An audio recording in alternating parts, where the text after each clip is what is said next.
The country needs to know about it. The planet needs to know about what has taken place.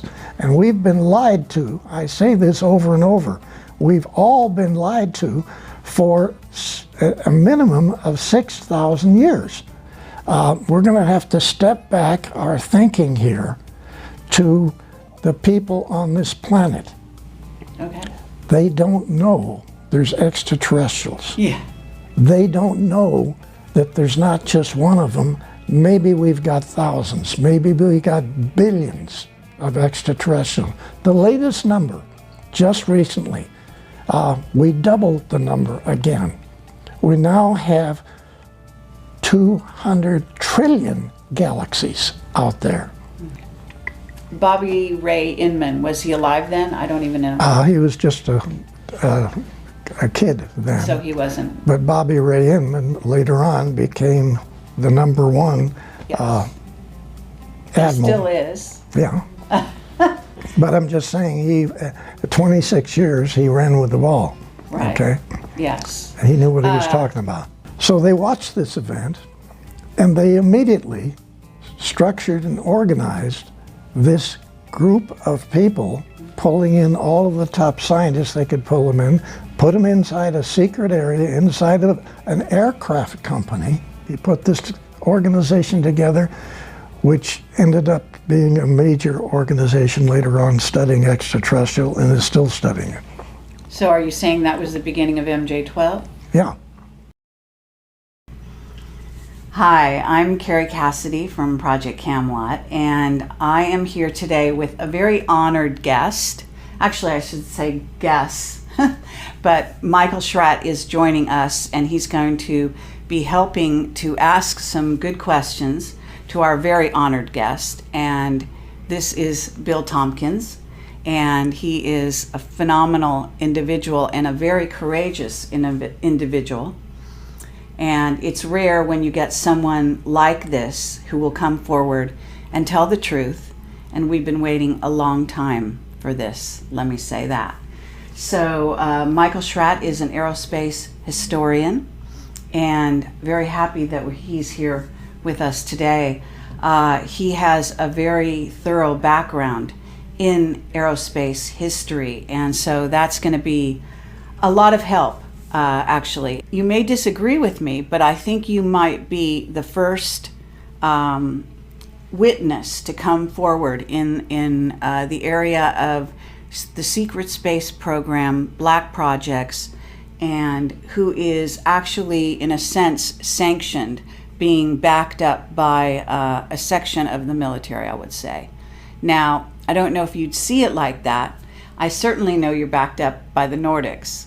But I'm talking earthly civilization here. And I think in that case, maybe the Navy is behind bringing you forward. But I don't know if you're actually willing or even able to elaborate on that. But go ahead.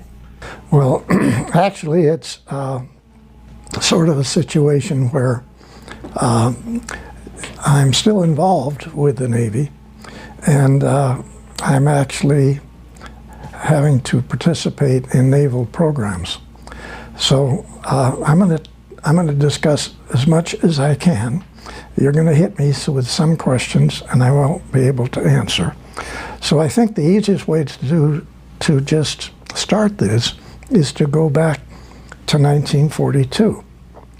Actually, for whatever reason, I was selected by some people in the Navy, Naval Intelligence, to essentially be assigned a program to discuss the U.S. Navy secret space operators who have been operating in Germany, trying to understand the tremendously complicated agreement between the SS and the Draco reptilian group who were assisting Germany. So this had actually gotten started much earlier with a very lovely young lady in Germany who was contacted by Nordic people to essentially get her friends to develop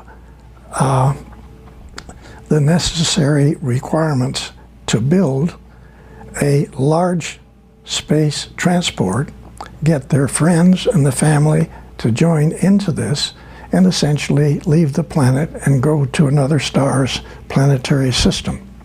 And this is Maria Orsich. That's correct. And so she actually was doing this from like the late 20s, 1930s. And it ended up in the studies that I got involved in with the information from the operatives, Navy operatives coming back from Germany, into Admiral Ricobata's secret conference room at the top building, Naval Air Station San Diego. He's commander, Naval Air Station San Diego, but he has a hobby, okay? And this hobby is roughly 28, 29 naval operatives who in 1942 and possibly early in 41 were continually going back to Germany and studying all over the different research organizations what it was that the agreement had actually been made with Hitler, the SS, and the Draco reptilian people. Okay, but if this is happening in 41 or 42, the war is not over. The war is still on. But this young lady that we're talking about had been contacted by Nordic people to help her get an organization together with a great deal of extraterrestrial assistance to design a propulsion system, design a vehicle large enough to carry 40, 50,000 people, get in this vehicle and leave the planet. Now the SS was not aware of this. When they found out about this, they took over a group of 1,442 people, which included scientists, it included shoe salesmen, it included farmers, it included top research technicians. All these people were contacted by the Nordic extraterrestrials to assist people in Germany to get a vehicle built. So now we have a whole lot of civilians, nothing to do with the military, and with absolutely no desire to have the military involved in this extraterrestrial event. Okay? Real important.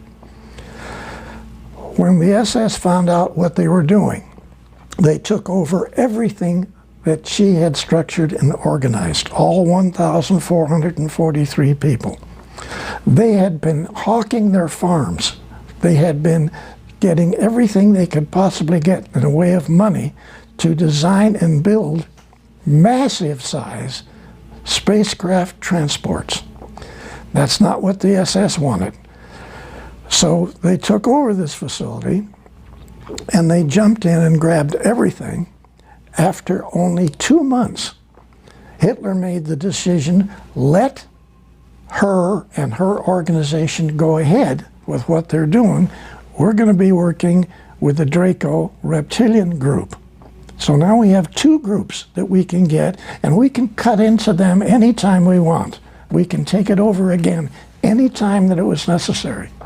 So actually, they allowed the second time for this group to design and build these spacecraft transports, with which many of them later on, even during the war and after the war, to leave the planet. Some of them went out and came back. They actually had large facilities that they utilized as in underground facilities in Antarctica. The Draco reptilian people had two enormous caverns. And I don't want to get off into that subject now. We can talk about it later. But there are caverns all over this planet which different extraterrestrial civilizations have been using, Yes. okay, for thousands of years. Now, back to the SS. What the operatives found was an unbelievable series of situations that literally, when they gave their briefings to Admiral Ricobata, we also have one at least of 3 other Navy captains in his office at the time of this briefing to sort of set the stage for this. Okay, can I get the year that they did the briefing with Ricobata? 1942, Still during the war. still during the war. Incredible. Okay. Yes. Yeah. Now, Admiral Ricobata, well, there was a large table. The operative sat on the other side of the table. Admiral Ricobata sat here, I sat next to him, and one of the 3 Navy captains sat next to me. The typist sat at the end of the table. That's the only people that were in there. We always had the same people. Essentially, all of these meetings, all of these disclosure meetings took place at night. The Admiral's aide would wake me up, sleeping in my barracks. He tapped me on the shoulder, and all he said was, "He's here." He escorted me across the facility over to this tall building, which is the command center at Naval Air Station San Diego. There's a small office near the top of this. That's where these disclosure meetings took place. So these operatives then brought back this information, which is, even Admiral Ricobata said, "I don't believe one word you're saying, young man." That came up over and over. Okay, can I ask you the name of the other Navy captain, or are we not to know who that is? Actually, I have to say I can't remember it right now, so right. that gets me out of it. Okay. Yeah, all right. But I really don't remember. Okay. Okay. But these operatives themselves didn't believe some of the information that they had to bring back, and so all they tried to do as best they could is present a package of information. Some of it even had manuals, okay? Some of the manuals were in hieroglyphics. All of the manuals were in German. Then they had photographs taken inside of research facilities in Germany. They had photographs of UFOs. They had photographs of maintenance people working on UFOs. They had photographs inside of the UFOs. Okay, now I want to ask you something, because these operatives, you're calling them operatives, were these regular human beings, and how were they getting access to Germany at this time to get this information? Was this something that they were allowing the Americans to have? What was the relationship? Okay, basically, Were they spies? all of these young men were either lieutenant JGs or full lieutenants in the Navy's intelligence. These people were all American-German family people. All of these fellas knew Germany. They even knew all the accents in different areas in the surrounding countries. These are beautiful guys who were dedicated themselves to be essentially spies for the U.S. Navy. Okay. Now, this was totally unaware with the Air Force. All right. Everything that I'm talking about is on the Navy side of what took place way back then. Right. Okay? So these operatives would bring back photographs of the different vehicles. They would bring back data, sometimes documents, all in German, and or some of it in what was then considered to be the closest thing was to be essentially hieroglyphics that we found later on underneath the pyramids. Okay? So that's the best description I can give you of what some of the data was. Obviously, this was information that was not given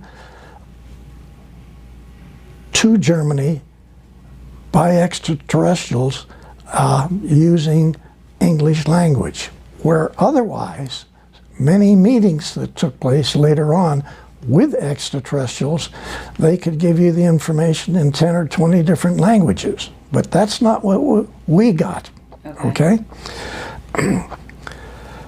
So they would actually attempt to tell this panel everything that they were able to find and what was most important.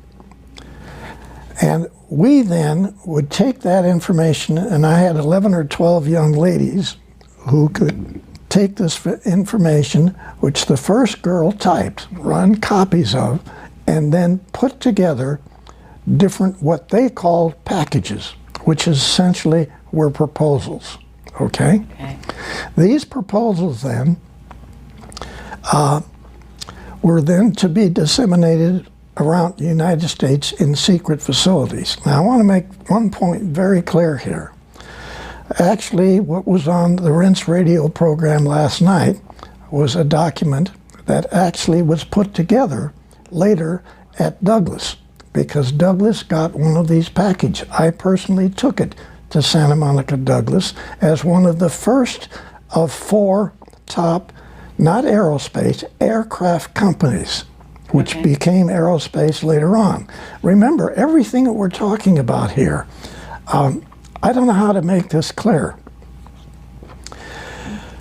You're trying to decipher, you're trying to understand, not just other extraterrestrial people information, but everything that you're getting is totally unreal to every single PhD on the planet.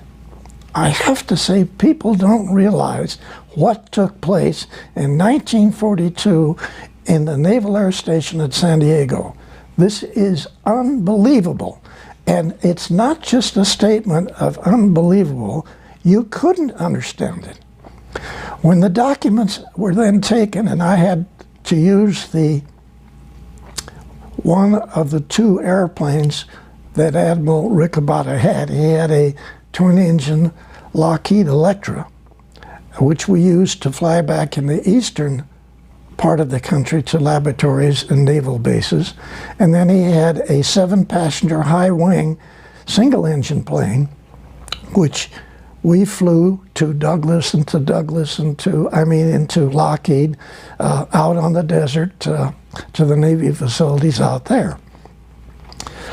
So we put together rough information, and I want to try to explain what that information was. All it consisted of was a typed version of what the operative said, copies of that. Some documents, some photographs, some written notes. Like there might be as many as 30 pages of written notes that the operative would give to the admiral. Okay, now I'm going to stop you there and ask you, Riccobotta and yourself, can we get a little background on why you 2 guys were so instrumental in this process? Now, I know something about you from reading your book, and I want to highly recommend his book. It's fascinating. But I do want to share with the audience here, Riccobotta, you told me on the phone, I think you said he was Australian and he wasn't trained in America. Is that right? Yes, and you're asking a very important question, okay? What you're asking, it's extremely important. We're going to have to step back our thinking here to the people on this planet. Okay. They don't know there's extraterrestrials. Yeah. They don't know that there's not just one of them. Maybe we've got thousands. Maybe we got billions of extraterrestrials. The latest number, just recently, we doubled the number again. We now have 200 trillion galaxies out there. Mm-hmm. And to say that we're the only intelligent people in this universe is naive. But we were, the people on this planet, were tremendously naive. They had no idea what these naval operatives brought back to what essentially was my delivering of these packages to the 4 top airplane companies, because there wasn't aerospace. Now, back to your specific question. Who was Admiral Ricabada? He was born in Australia. He came to the United States, went to school, joined the Navy as a 3rd-class seaman. He worked his way up. Now, what's extremely important about this is that my mission statement working for Admiral Ricabada was as disseminator of advanced aircraft research, okay? That was my mission statement working for Admiral Ricabada was a copy of 80% of his statement, who was written by the Secretary of the Navy Forrestal, okay? The Nordics contacted Forrestal. I'm saying this, you don't believe it, this is what happened. They contacted Forrestal and had Forrestal selected to initiate this whole thing in the U.S. Navy. Then Forrestal selects an Australian man, 2-star Admiral Ricabada, to be the one person to disseminate this data that our Navy intelligence found out what was going on in Germany. And this is staggering because at that time, people don't realize that there's more than one admiral in the Navy. At that time, there was 43 because there's so many areas that need support. Secretary of the Navy Forrestal selected a man who never went to Annapolis. Listen to what I'm saying. Every PhD on this planet, whether they're for science or for medicine, have been given incorrect information for thousands of years about the history of this, not just this galaxy, the universe. They have been given information which was controlled by Draco, Reptilian, and other extraterrestrials not to know what was really going on. So every book in every university on this planet had misinformation about every field, every technical field you can come up with, okay? Yes. So when the operatives had to carry this out, they were not asked to study these packages. They were directed to study these packages. These weren't requests for proposal. This was a demand factor that this information that got typed up and the information in these packages to all of these research universities, to all of the top Navy laboratories, the facilities out at China Lake, the underground facilities at China Lake, Caltech. Actually, I didn't take the first package to Caltech in Pasadena. I took their first package to the underground facilities out on the desert called China Lake. And it's just north of the Air Force facilities off of Highway 395 out in the desert in California. Right. And I'm saying people don't understand or realize or gasp. They don't get what has happened. And I'm not trying to build a story here. All I'm trying to say is, hey people, hey you guys, everybody that's listening to this program, okay? You people have been told for a minimum of 6,000 years total incorrect information. from medical, from science, from history, from astronomy, from mathematics, you name it. Everything you've told. Yes. It's not. I really appreciate you. Yes. This is a lie. I hear you. It's great. Can I ask you one thing about these operatives who went into Germany to get this information? Did they? We know they were spies from your description, but so they were undercover, so to speak. Yes. And they must have seen the craft with their own eyes as well. Yes. Correct? Yes. Absolutely. Okay. So in some cases they were working on the craft even. They actually got on board, got inside. All right. They took photographs inside, stuck them in some place, and managed to be part of the package that was delivered to Admiral Ricobata. Incredible. Now, what do you think? First of all, you're telling me Forrester had contact, and his contact was with the Nordics. They chose him. But was Ricobata in contact? Or you said he sat there and just shook his head and said, I don't believe you. So he was not a person who had had any contact himself. You're referring to Admiral Ricobata? Yes.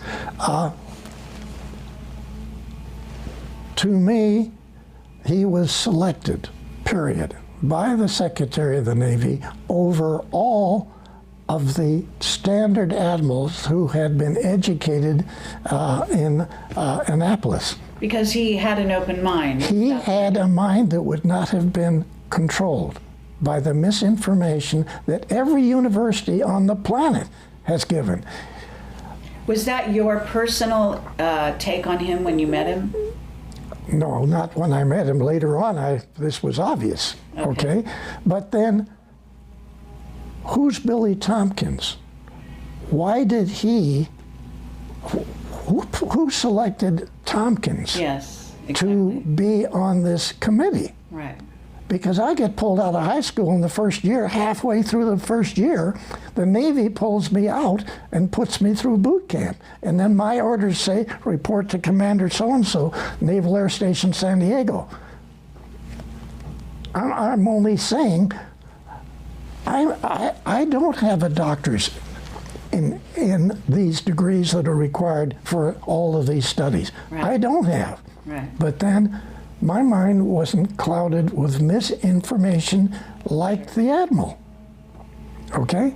Okay, but to get back to you, and this, we've got this setting of this conference table, and you're sitting next to Ricobata, and eventually you deliver out all these packages around what becomes the secret space program, but the American. And did you take some to Britain? No. I only took facilities to United States secret facilities. All right. Now, right away, I want to hit you with this, and this is important. Okay. Even the document that was on Rinse Radio last night, it's a Douglas document that was put together inside the secret think tank at Douglas, where I went to work many years after the Navy, okay? Because I worked for Northrop and other people. But when I got into Douglas, they put me in this secret think tank. So that document is called, it's a big thick thing, and it has the Douglas logo on the front of it, and it's called Unconventional Propulsion Schemes, okay? And it doesn't have a confidential stamp on it. It doesn't have a secret stamp on it. Everything that we took, I took. I flew in the airplane, in the Admiral's airplane, to Lockheed, to Naval Air Development Center, Warminster, Pennsylvania. I flew to all the top secret facilities. Not one document that was given had classified in any way given to them. Everybody knew it was way above top secret. Yes. No document was stamped. I hear you.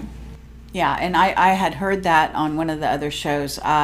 So the idea being that if it wasn't stamped, people wouldn't notice it. They wouldn't make a big deal of it. Yes. It would just pass through hands. If anyone whose eyes caught sight of that document accidentally, they wouldn't see it, so to speak.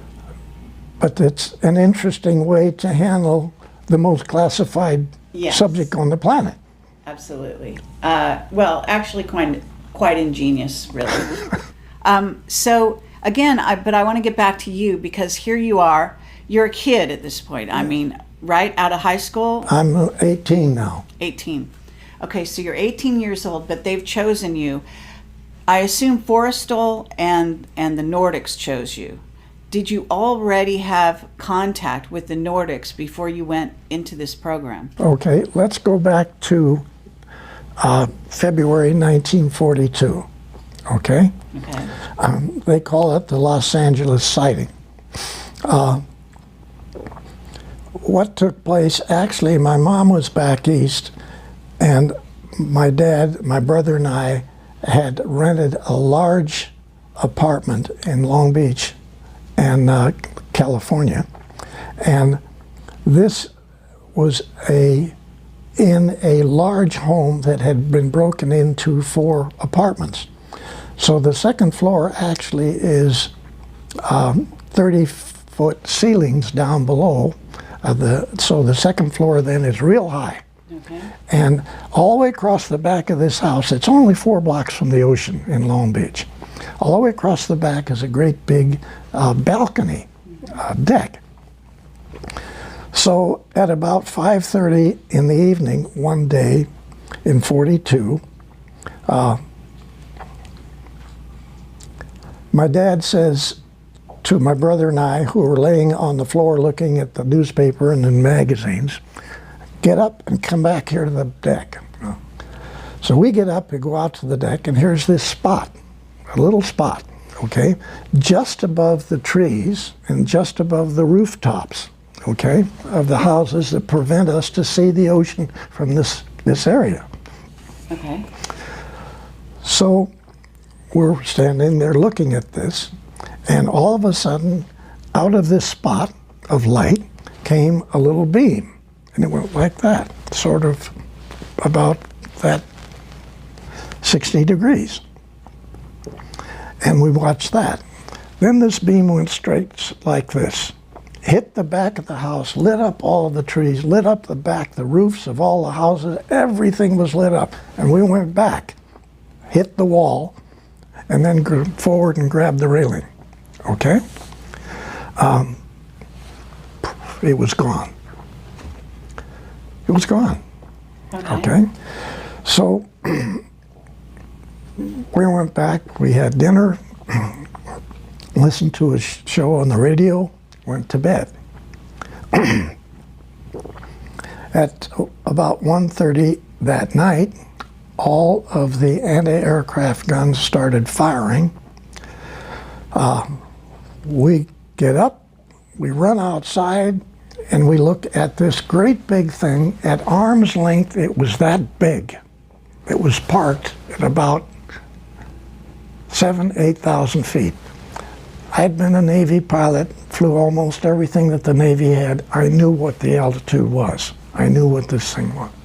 There was 8 searchlights on the bottom of this vehicle. Bang, bang, bang. All these shells were bursting on the bottom of this vehicle on a continuous basis for an hour and 30 minutes. Just parked right there. Now, all around it, above it, different vehicles were coming. This lasted... This is the Battle of LA you're describing. This is the Battle of Los Angeles, okay? But at that time, you were still a kid, right? Yeah. So you hadn't been a Navy pilot yet. No. But now, later on, you were able to remember what you saw and know that it was these... I knew what the altitude was. I somehow knew this altitude, okay? Oh, really? Yes. And later on, I did. I flew almost every plane that the Navy had. So the craft that you said there was because there's a newspaper picture. I don't know if that's really the real thing. The newspaper was not a good demonstration of what took place. All right. Now, what I'm trying to say in evaluating what happened in this sighting,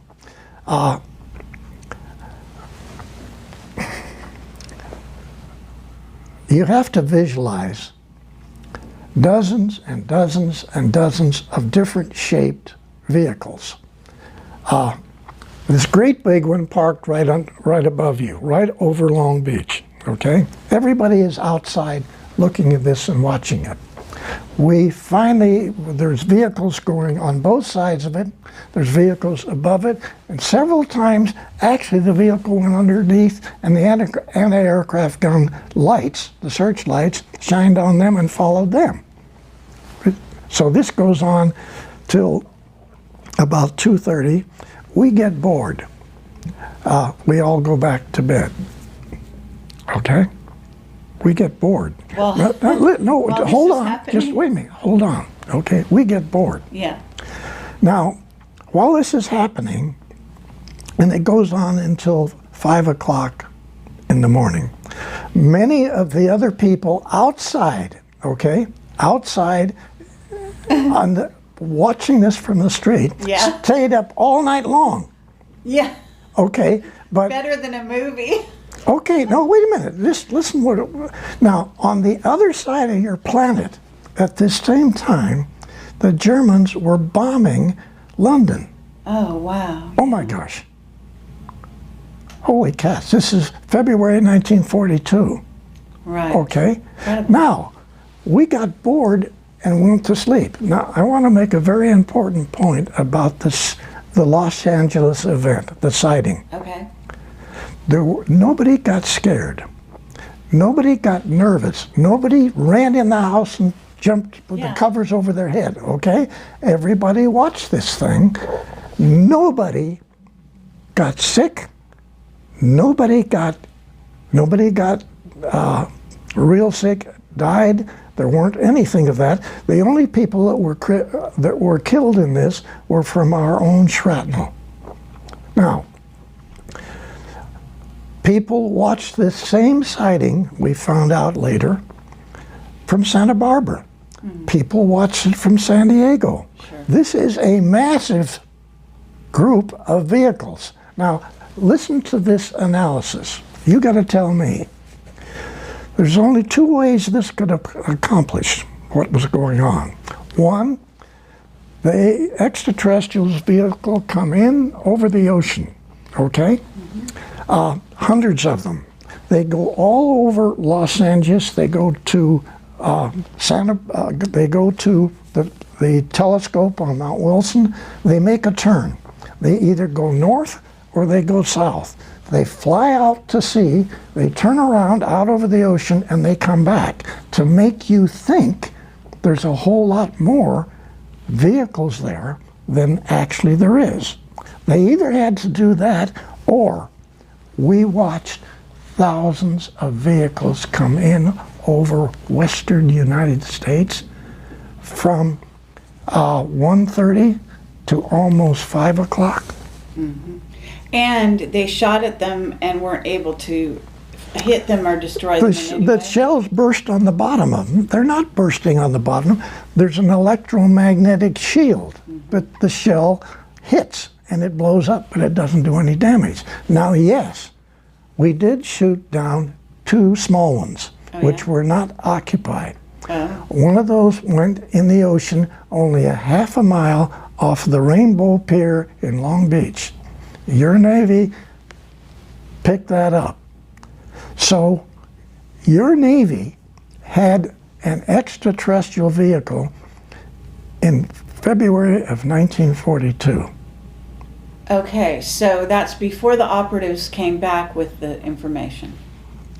Because you said in 1942 they had... Okay. This took place just before I was contacted, pulled out of high school, thrown over to Naval Air Station, North Island. Okay? Mm-hmm. What this says is that a whole lot of people who were involved in this sighting immediately knew there were extraterrestrials. Now, I want to take this a little further. People who watched this sighting, and this is not, there's documents that prove it, but they haven't been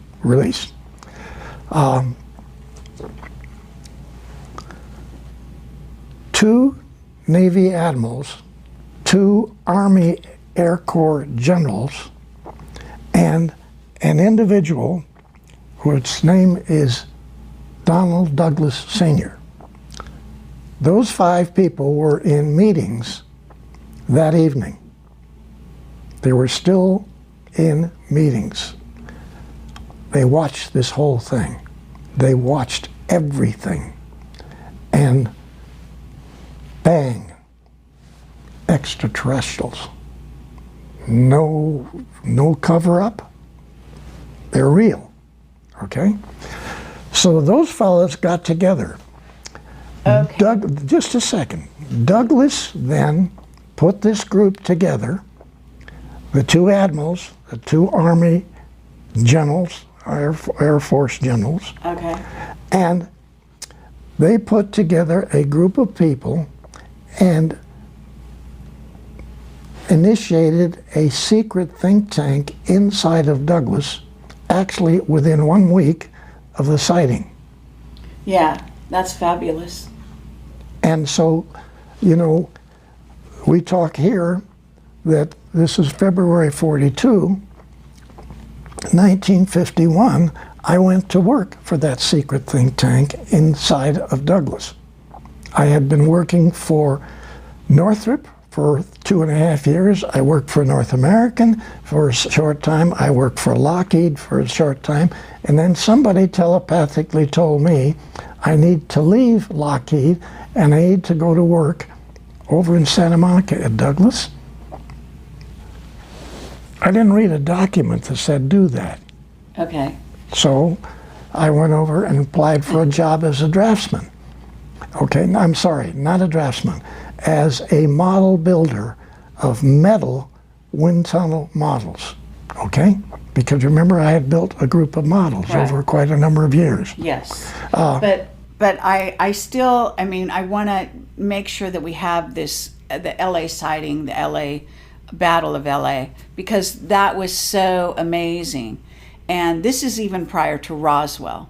Yes. Okay. And in essence, are you able to say who those other people are? Because you said Douglas is one of them.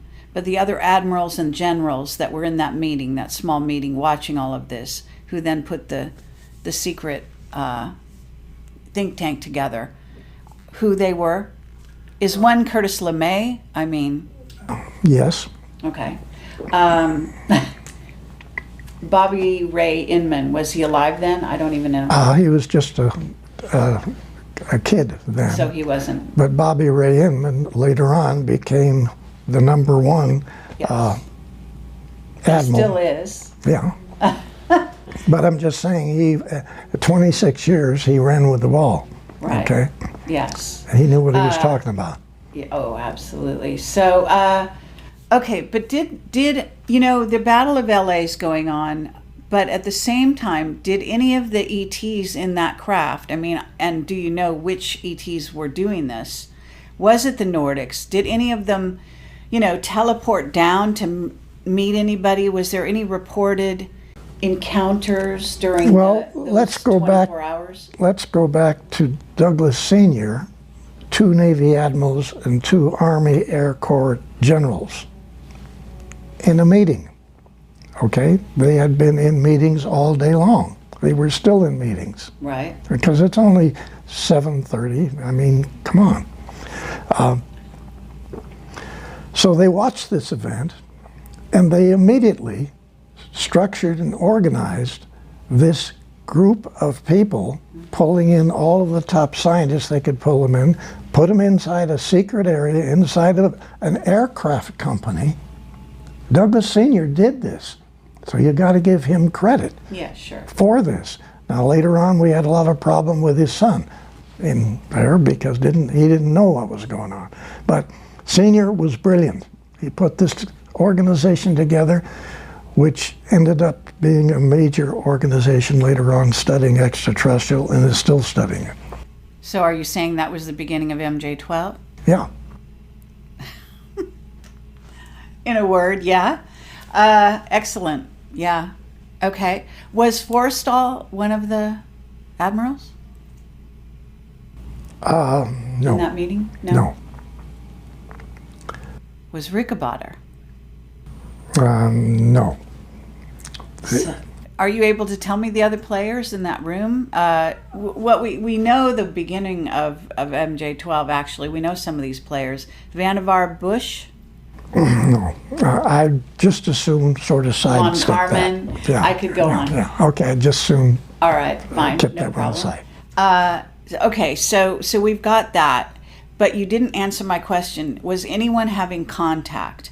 Any Okay. high-level people contacted even before the event happened, in fact? Okay. My understanding on this was that nobody came down, nobody talked to the people that were in these vehicles, but probably thousands of people telepathically got information, okay? Okay. So the bells were rung in hundreds and hundreds and hundreds of people. And you were one of them? I just happened to be one of them, I think. I can't prove it, but somehow, Well, I mean, this is a good time to ask you. I mean, are there other guys like you? Because you Oh, yes, seem to very be definitely. one of a kind. yeah, no, there's a lot of other There's a people. lot of guys like you in Yes. this secret space program who were somehow contacted and have had special guidance and knowledge on how to build and what to do. Yeah? Yes, yes. Others. Yes. And have you met them? Really, I've only met three other individuals of what are probably hundreds, okay? Really? And And they're all quiet to this day. yes. Now, I think one of the thrusts that you probably have, and that many people now are hoping that the disclosure information will get these people to come out and talk about their involvement. Sure. Okay? Right. That's what collectively we're all trying to do. Because there's many areas that I don't know about and that I was not involved in, which are extremely important. And those people working in this subject know this. And they're not just aerospace engineers. These are top physicists in universities, okay? Okay. And they're top designers in aerospace companies. And they've had the information put in their head too. But for whatever reason, almost everybody that knows the information has been in some way put in the position that either their family has been threatened, they have been threatened, and they don't want to talk. And Okay, well then before we go on, why are you able to come forward? okay, Who gave you the green light? okay, I can't answer that. All I can say is that the easiest way for me to say what I'm saying is my association with 3 Nordic people in Douglas on the Apollo program, okay? I worked with these guys, 2 young ladies and 2 really good-looking Nordic guy. All right. And so working with the 3 of them for 3.5 years on the Apollo program, who all 3 denied that they were Nordics. But everybody that was anybody in engineering knew they were, okay? I never said they were. They never said they were. But if you can just try to visualize, I had 170 top engineers on the Apollo program working for me, okay? I was engineering section chief at Douglas. I had, I guess, worked my way up.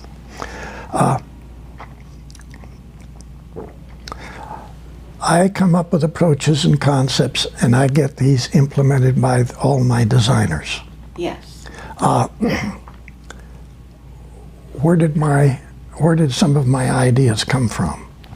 I have this very nice looking young lady who never stops kidding. It's fun to go to work. Mm-hmm. She never stops kidding. She's always sticking it in and turning it. And not just that, but she's always stuffing things in my head. Mm-hmm. So, like when I presented this complete redesign of the Apollo program to Dr. Von Braun and Dr. Debus at Redstone Arsenal, one of the most classified facilities on the planet. Yeah. I had a 6 foot by 6 foot model in a great big box put on the DC-7 to fly down to the Redstone Arsenal, okay? Yes. I rented a truck. There weren't inside or closed trucks available. The only one that they had just board sides on it. So here is this great big gray box that could be a nuclear bomb. I drive this thing, and I've never driven the gears on this in my life. I'm in a 3-piece business suit. I'm driving this truck with this bomb box and you in the just back. Drive it onto the base or something, and right? Wait just a second. Now, my secretary had told me before I left, I've typed you an authorization as an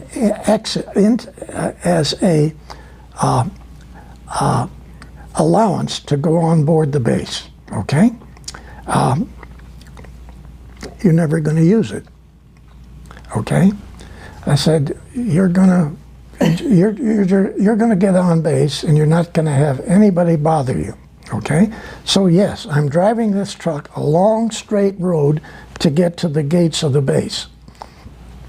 And she said, I told you before, Billy, telepathically, I'm driving the truck, I just keep going. So the gates open, okay? So great. Now, off on the right hand, wait a minute. Great movie. Yeah, okay. Off on the right-hand side is this massive parking area for all of these trucks, all of the people to get on base, go through the security checks. It's one of the most classified bases on the planet. Sure. And the doors open, the gate opens, and none of the 4 police guards at the office, they didn't pick up their rifles and come out and start shooting. Nobody did. The rifles just stayed by the front door where they stood. But is this Nordic mind control? Yes. Is it? Yes. Okay. So what are you telling me? You're here because of Nordic mind control today? You know what I'm saying? I mean, is that what's happening? I mean, are these, top admirals who've been in this game now since 42 at least, are they letting you come here because they've been persuaded to do so, or because they've been mind controlled by Nordics to let you come? Okay. I have to say, really, I don't know. And I really don't know. I love that. Okay? That's awesome. Okay. That's awesome. I would say that that's probably how you got, actually, I didn't just mean here disclosing, but actually here talking to me, because I'm usually the most dangerous woman out there. I mean, to tell you the truth, that's my reputation. So somebody letting you talk to me, I mean, I know the Nordics are cool with me, so now I know why you're here, because... You just answered it. All right. Okay? Yeah. Now, while we're still not believing the gates to open, I drive this truck through a massive base that's covered with trees. You can't see the sky, okay? You can't see where this tall building is that Von Braun's tower is. Right. I finally get to this. I drive right up. There's 3 levels of steps going up if you come as a guest. that you can go into the back and drive in the back and get in there. So tell me why, you tell me why 4 security guards come down the steps carrying a big rectangular dolly with 4 wheels. Okay? Yeah. I haven't said anything to them. They come over to the truck, right. I'm out of the truck. They take the boards off the side, lay them down on the concrete. They pick up this model and they put it on this dolly. Why was that dolly available? Sure. I'm asking. Nordic mind control again. Okay. So they carry this big box with the model in it, the command center for launch of Apollo, which nobody in NASA knows even exists. Because remember, that's my concept of what you've watched on TV every time you watched an Apollo mission. That great big facility. Well, we got a lot of questions about that. But just a second. Our contract on the S-4B stage of the Apollo, the command stage section, okay? Right. Requires us to utilize a open hangar with doors on both ends of it to check out our facility, our stage, and then assemble it on top of a outside assembly area, okay? This is insane because we've got the most advanced circuits that have ever been designed for the entire computerized operation of Apollo. Because remember, Germany was all mechanical. They did not use computers. Even back in those days. Back in those days. Now, this facility then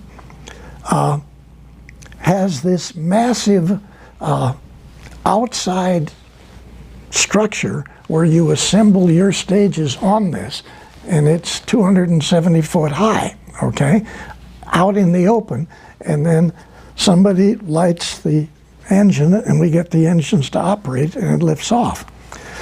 The checkout of everything is outside. The checkout of the facilities and every part of the whole program is out in an environment with the doors open in a hangar. Okay, are you trying to tell me that because it was somehow camouflaged and so people wouldn't look or couldn't see it, or? No, I'm saying that our contract required us to do all of the assembly and checkout of our stage, which is the controlling stage of Apollo, in an open hangar in the worst atmosphere that we can do it on the planet, because the humidity at this location so why was it like that? I mean, was yours. Are you saying you made a redesign from that, or I said to Dr. Debus and Dr. Von Braun in my briefing that I don't want that hangar that you want me to check my stage in. I want, well, first of all, you guys with the V2s in Germany, roughly 68% of the time when you check it out and then you lift it, there's problems with your own V2s. Yeah. So I'm going to check out my vehicle, first of all, in an inside closed area in the vertical position. And I'm going to keep it in a vertical position till I pick it up and put it on top of the lower stages. Okay, but I want to know why, if the Nordics had this amazing technology and they were helping you and feeding you ideas for Apollo, why was Apollo so rudimentary? Is there a completely other Apollo that we never saw? Because we know that things happened on the moon once they got there, and you said, and I want to talk about all that. But you know what I'm saying? In other words, you're still talking about this module that has, is basically a rocket. It's like a tin can. Yeah. that's old technology. Why did they let the humans continue with that kind of a design? They could do what you would say would be a partial assistance to a country, and maybe we say they used the United States. Okay? Now, the Germans had been playing with rockets, liquid rockets, for way before World War II, and even World War I. Okay? So they have their command center, the launch center, underneath the ground with concrete above it in a silo, an underground launch silo with a periscope up on top. They can look through. I said, we're not going to do that. I not only want my vehicle checked out in a vertical position and assembled that way, but I'm not going to use your underground launch facility for my cabinets full of support, checkout, and launch equipment. I want a facility which will be a closed facility to assemble all of the stage and check them out. Okay? So my proposal to Debus and Dr. von Braun was build a vertical assembly building, people. Okay? Oh yes, it will be the biggest facility space-wise of any building on the planet. Who cares? This is what we need. I got from checking out the German V2s in Germany in a horizontal to a vertical, and then encased in a white room. And actually, my proposal was a white room atmosphere. Right. Air-conditioned atmosphere. Because we were playing with advanced circuits and rocketry and communication systems that nobody had ever done. So the chance for something to go wrong was astronomical. And what I presented to Debus and von Braun was not just buildings, completely changed the whole checkout and launch at the Cape for production launches to the moon. Okay? So if you'll remember in that book, Selected by Extraterrestrials, there's a drawing in there that shows Cape Kennedy, Complex 39, and then a whole bunch of complexes all the way down this side for Launch Complex 39s, and then circles down here for these massive truck facilities to haul up all the equipment to build a 10,000-man naval base on the moon underground. Okay, yes, but did this get built the way you wanted it to? It finally did, yes. Really? The facility got built exactly the way the four major changes to the Apollo program came out of 170 guys in a engineering area called Launch Complex 39, which we designed at Douglas. Okay? Okay, but you're still not, you didn't answer my question about the technology. So you're basically saying, because this is interesting, you're saying that the Nordics have some limitations in the way they help, in the way they interfere with planet Earth. Is that what you're kind of getting at? Okay, you're getting complicated, your questions, but we have to step way back. Again, not really understood by the public, okay? Yes, there are Federation facilities out in the galaxy where other extraterrestrials get together, and there's many different missions for many different types of programs. But we'll talk about one of them, which cruises the galaxy and it has as many as 30 different extraterrestrial civilization people on board. It looks like the moon, okay? But it's a planet. I mean, it's not a planet, it's a vehicle. Right. Okay. So this cruises the galaxy. Is it a Dyson sphere or not? The what? Is it called a Dyson sphere? That's one term, but actually, we're getting more complicated. I need to answer your question. When we got to the moon, we found out a lot of surprises, okay? The Draco reptilians were already there. And we knew because we had probes when we went, non-manned probes that we sent around the moon. So we knew there were facilities on the backside. We knew a whole lot that people didn't talk about. But we were in a position where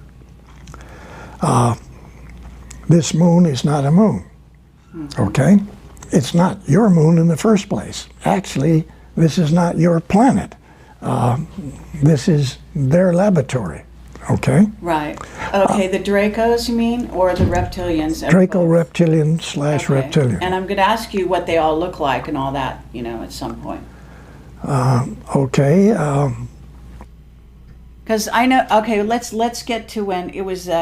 Was it Neil Armstrong landed on the moon, and he said that thing that you heard him say, and Michael wants to get real specific about this. So basically, there were 7 huge craft there, and you said on one of the shows out there, you said that the reptilians actually showed up beneath their craft, and they gave the finger. Okay, they were parked around the side of the crater.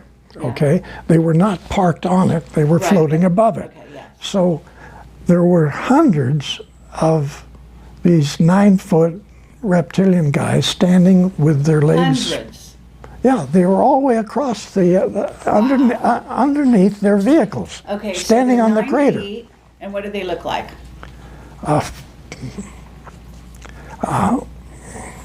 They're ugly looking, lizard, alligator type people. They got the same skin as the lizards got, okay? And terrible looking faces. But then they have the ability to shift and look like a human. All of them do, okay? Okay, do you think von Braun was a reptilian? No, You really don't? no. Okay. Your president, yes. Oh, which one? George Bush Sr.? Yes. Yeah. Sure. And Bill Clinton and this guy you got just got Obama? rid of. Yeah. Yeah, They all were, right. okay? So, and they all have this ability to make themselves look like real good-looking people.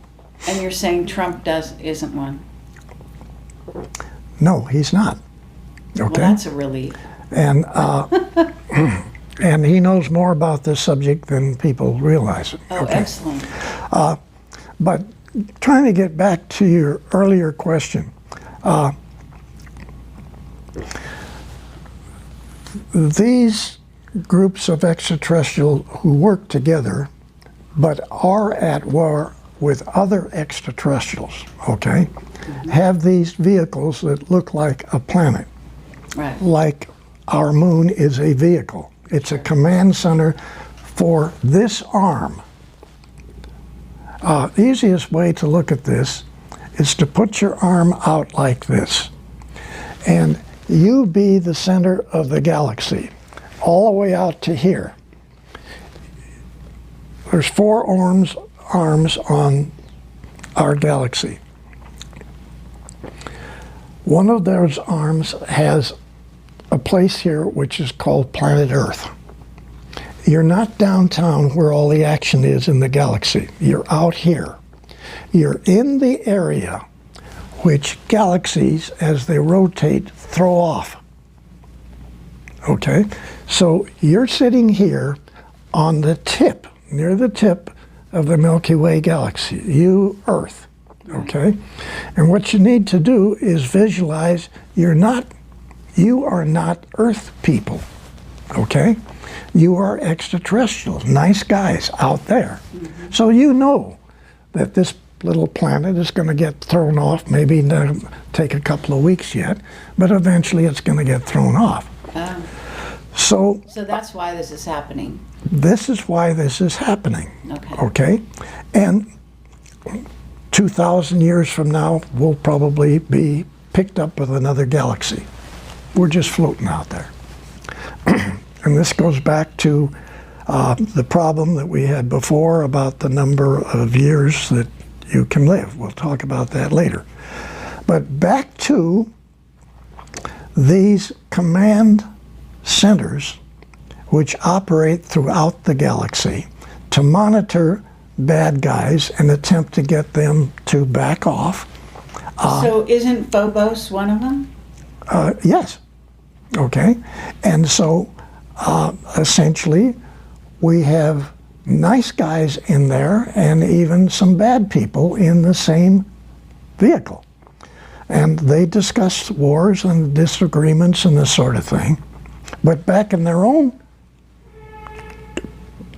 planetary part of the galaxy, they may be at war with two of the same guys that are in this together. So this is like a center of information, sort of like a group of people who are trying to get along for certain specifications or certain events. Those guys control your planet, your moon, because your moon is a command center for this region of the galaxy, not just the solar system. That's small potatoes, okay? The thing that's sitting right in here, which is you call your moon, okay, is a massive control center for this whole part of the Milky Way galaxy. Okay, wow. Wow. Wow is right. What about Saturn? I thought Saturn was more like that. Saturn has large facilities on it too, but those are other agendas for other people, okay? Some of which we have, okay? Because we have mining companies. Let's take North American aviation. Sure. Los Angeles Airport. That's where North American aviation is, okay? And you've seen on my block diagrams that are in my book what systems engineering really is, what controls the secret think tanks, okay? Instead of a book or a document to do this, I came up with block diagrams. We have to have one of those. We're going to need one of these, and we're going to need this for just the start of the program. As we get into this, we're going to change the phases of it into 4 different phases: concept phase, definition phase, acquisition phase, and operational phase. So now that's a 10-foot long piece of paper that's a foot high, and it has every single block diagrams that are required to initiate that space program. Okay? Every single one is in there. So those documents then are used in different manners to develop ICBMs. So I came up with a concept for really space concept. The military then used those for development of ICBMs and other weapon systems. The initiation of that is to understand our position on our association with extraterrestrials. That's what the block diagram is for. All these events that have to take place to interface with extraterrestrials. What do you mean? Okay, that's very complex what you just said. It is very complicated.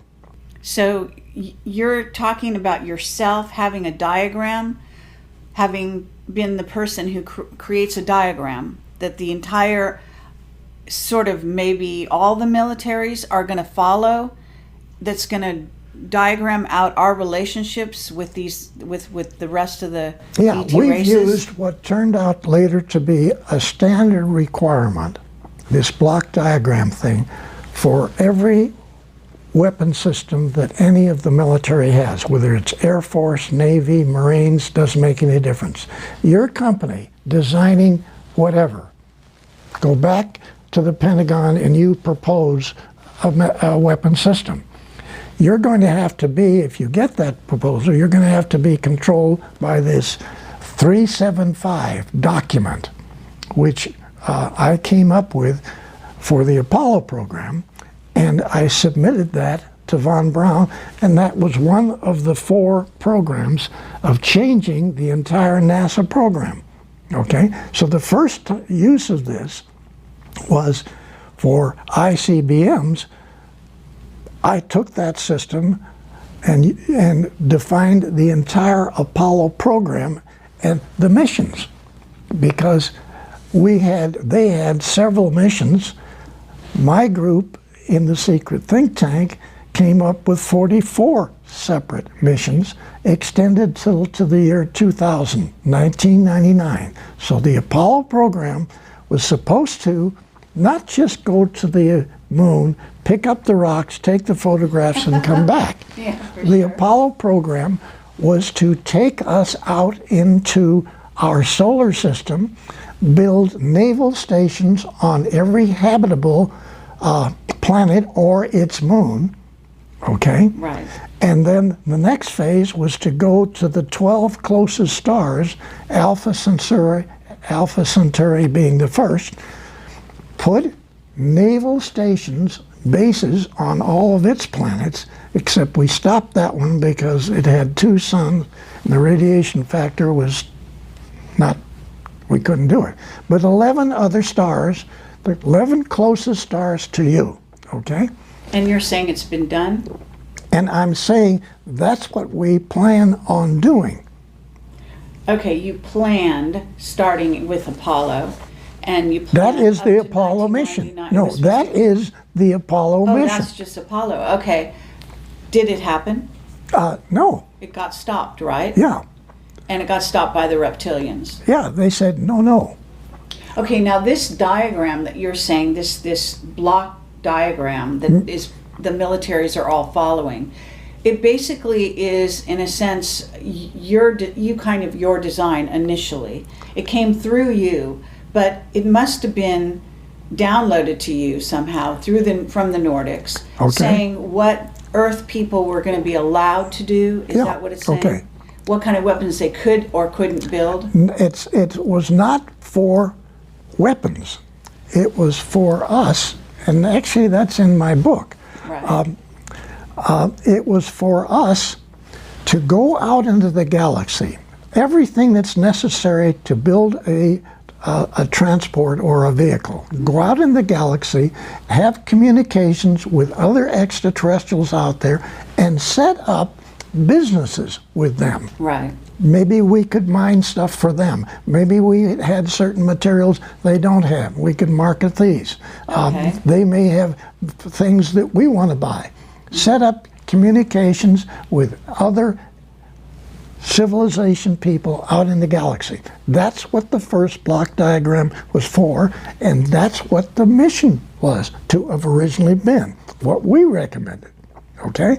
Yeah. Now, yes, Nordics put that stuff in Billy Tompkins' mind, and he runs with this ball. Okay? But you've got it in the book. I mean, that's what our thrust was. It was not military. Then the military picks up this document, and they run with that of every military program anybody wants. Okay, but when you say the military picked it up, I mean, here you are kind of almost embedded in the military. You're dealing with von Braun and Diebus. Now, they're Germans. Yeah. Okay? So there is some kind of interaction going on between still Germany, the US, and then Project Paperclip, Yeah, bringing right. over all the Nazi scientists. Yes. And at some point, we're being infiltrated. It's clear in your book that you, and especially your close friend that you worked with a lot, you used to talk in the dialogue of the book, you're always saying someone is interfering, someone is on a higher level trying to manage this situation. Implement the situation. Okay. So you're having both white hat guys Yeah. out there, okay, and we got black hat guys out Yes. there. And they're both influencing us. And they still are. They have their agendas. And they still are, yes? Yes. Yeah. As we're talking, they're still doing this. Yes. Okay? It hasn't stopped.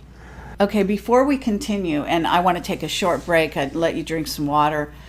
I don't want to leave this subject where Michael can ask his question, that he has, make sure that he got his question answered about, again, back to Neil Armstrong on the moon and the 7 huge craft and all the reptilians standing there. You wanted to ask a question. Yeah. So I just wanted to back up for just a quick second. When Bill talks about classified documents not being stamped, that's absolutely correct, because that is the procedure that Kelly Johnson followed at the Skunk Works in Burbank. When they were doing the F-80, the U-2 spy plane, the A-12, and the SR-71, none of those documents were stamped top secret. That was per Kelly Johnson, so you're absolutely correct about that. Crazy, but yes, you're right. Yeah. So, Bill, are we to believe then that you are the genesis of the vehicle assembly building at the Kennedy Space Center? You're the genesis for that idea? Yeah, but that Okay. actually is for the NOVA program. Okay. Okay, NOVA vehicles. In the book, I think there's 7 of them in the one picture. You see 7 different types of NOVAs. You see the Apollo vehicle, it's over in the corner, it's a little tiny thing. Then you see these great big things that are 10 times the size of Apollos. Okay, those are all trucks. They're trucks to haul up boring machines for the moon, to bore into the moon, to find areas where we can do our construction of a 10,000-man naval operation and research base on the moon. That's what our Apollo program first phase is. Not just go to the moon and pick up the rocks. We were going to the moon to a program that actually operated, this is 1963, it was operational till 1999. Okay, the moon, the Apollo moon program. Okay, so all these. but it got stopped, and then it continued. I mean, it went black, I guess, is what happened. Yeah. But do you want some water? Yeah. Does anyone else want to take a short break?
the point I'm trying to get to is here that Northrop borrowed a bunch of money and bought TRW Space Systems, the #1 think tank on your planet. Who gave you the green light? I can't answer that. All I can say is that the easiest way for me to say what I'm saying is my association with 3 Nordic people in Douglas on the Apollo program. During World War II, Germany was taking extraterrestrial information and putting in production 12, 14 different extraterrestrial type vehicles. They're manufacturing them using slave labor. Almost 90% of that was taken out of Germany before the war even stopped. It was taken to Antarctica and is still operating there today. That there are some positive artificial intelligence out there, but that we do have incoming races of beings that are actually artificially intelligent, you know. Yeah, you can't even see them. Then they put the American flag up, okay? And then they start walking around taking their pictures.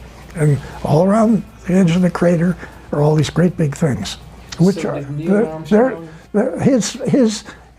his statement, Armstrong. Sir, you've got to see these. They're massive. They're threatening. They're threatening us.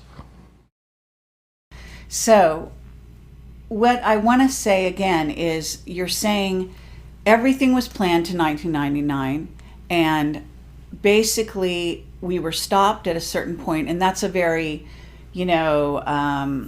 crisis point in your book, which is very exciting, but at the same time very disappointing to hear. So it's not surprising, because in a sense the general public certainly thinks we never went back to the moon. That's what they had in their minds. Now I don't believe that. So it went black in essence. Yes. And this gets into a whole nother area, but I'm going to ask you my question in a minute. So Michael, you were just about to tell him in answer to his question, right? We were talking about that. I also wanted to discuss, Bill, have you ever got a chance to meet Ben Rich? No. You didn't? No, okay. I didn't. I wish I had. Okay. Because he's beautiful people. Do you think that Donald Douglas Sr. consulted with Kelly Johnson and secrets were traded? Do you think that's something that... No question. No question? No question, Can you yes. drill down on that a little bit?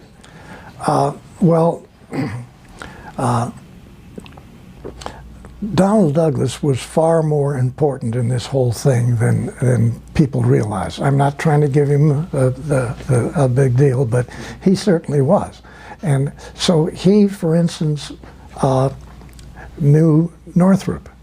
And I want to sort of level out on Northrop, because remember, TRW systems that came on after all of this early program things, TRW came out of the Douglas think tank. That's where it came from. And so TRW then had what constituted, I worked there for a number of years, they had unlimited funds to literally study anything, okay? Any subject you want. So the TRW staff, the president, and many of the top engineers were in the Douglas secret think tank before. And so not only did Douglas talk to TRW, but Douglas talked to Northrop. Douglas talked to Lockheed. These fellows were not exchanging information because they were competition with each other. But at a technical level, they talked together. And they then, like the first package that I flew to Lockheed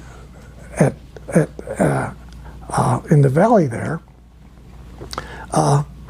was the first paper that Lockheed had, which formed the think tank. And so collectively, the information was individual for each of the companies that we flew packages to, but there was also coordination between, like Douglas Senior and the top people at Lockheed. And it's not that they were trading information, but they were at the same level diplomatically, and they communicated. And so Ben Rich, what he said before he passed away, I think is extremely important, because he, in one statement, he came up with what the real situation was. And he's leaving that with, okay, it's you guys' next move. It's your next move. This is what he's telling you. It's there. You can leave it, you can back off, or you can participate. I think those words were unreal, truthfully. That's sort of a box of the whole situation. And those guys in the skunk works at Lockheed were right on, okay? Now, I did work for Lockheed 3 different times. One, I worked for Nav Space. I was working for Nav Space in a facility inside of Lockheed. I delivered documents to Lockheed, actually 4 times, and I worked for Lockheed 2 other times. I actually worked as a research wind tunnel model expert. Okay, so and that was the first time I actually worked for Lockheed. But I had delivered packages to Lockheed 10 years earlier, and so my participation with them was then different than my participation with Northrop, because I actually worked for Northrop for 2.5 years. And the point I'm trying to get to is here that Northrop borrowed a bunch of money and bought TRW Space Systems, the #1 think tank on your planet. Holy cats. I mean, this is wild. Northrop borrowed some money. They went to Virginia. They bought the U.S. Navy's shipbuilding company that builds aircraft carriers. The massive #1 facility on the planet that builds aircraft carriers. Now listen to this. What did they do that for? So they could take their engineers, crawl all over aircraft carriers, look at it, and figure out how to make a 790-foot aircraft carrier into a kilometer-long spacecraft carrier. What better tool could you buy? Wow. I think that when we address all of these things that the different people have done, it's mind-boggling. I mean, it really is. And you okay, well, what about Boeing? Okay, Boeing is also involved with building And Rockwell. Building spacecraft carriers. And Rockwell. And also what we call, you know, I'm gonna say something here, because I worked on a very short-term assignment for, I think it was Boeing, and I was working for the top guy, and they were gonna be designing these, I don't know if it's, you know, I'm not good with this stuff, but, you know, F-35 or whatever kind of plane. Okay. Yeah. And all of a sudden, they designed a Starship Enterprise, and they took the whole division, and like in 2 weeks' time or less, and you know that aerospace, they move very slow normally, at least in the public domain. They packed everything up and they shipped it all down to a location somewhere like Redondo Beach. I don't know where it was. Further south, like maybe even further south than Redondo Beach. And they took some of the employees, and I don't know about all, but I mean, it happened so quickly, but I was working for the top guy, so I know that that's what they went to build. Fabulous. Yeah. ties right in. Perfect. Yes. Yeah, so Unbelievable. you're right on it, and it was exciting because they were excited to be packing up and going to do this exciting new project, and I almost wished I could go with them, Right. but of course that wasn't my line of work. Yeah. But so I mean it's fascinating what goes on now. What you're basically describing though is a secret space program that went secret kind of like gradually in a certain way, because some of this stuff was out in the public domain, right? Yes, it was. Yes. And yet the secrecy became more and more dense over the years. And I know a lot of people are puzzled by that. So have you got an evaluation or a critique of how the secrecy got so tight? Is it the infiltration of the reptilians and the fact that you've got Nordics on one side, reptilians on the other, influencing the program? Well, that's one of the keys. Yes. Yeah. And then you have the Dracos influencing the president of your country. So this... Okay, so are we talking Eisenhower, Truman, who are talking, all of them? Yeah, all of them. Really? All of them. Yeah. Okay? And all But I with... thought the president doesn't have any real power. Does he? He has some power. Much of this was kept secret from that level, okay? But MJ-12 is behind the scene, orchestrating a lot of this as well. And you're saying this guy Douglas is part of MJ-12 in Yes. the early days. Yeah. Right. So he's very instrumental. Yes, and actually for him to talk, two of the Navy admirals and two of the Army Air Force generals to put together the most advanced study group on the planet and put it into a secret tank inside of Douglas Engineering. I mean, yes, it separated several years later, but Douglas put this together himself based on the Los Angeles event. Right.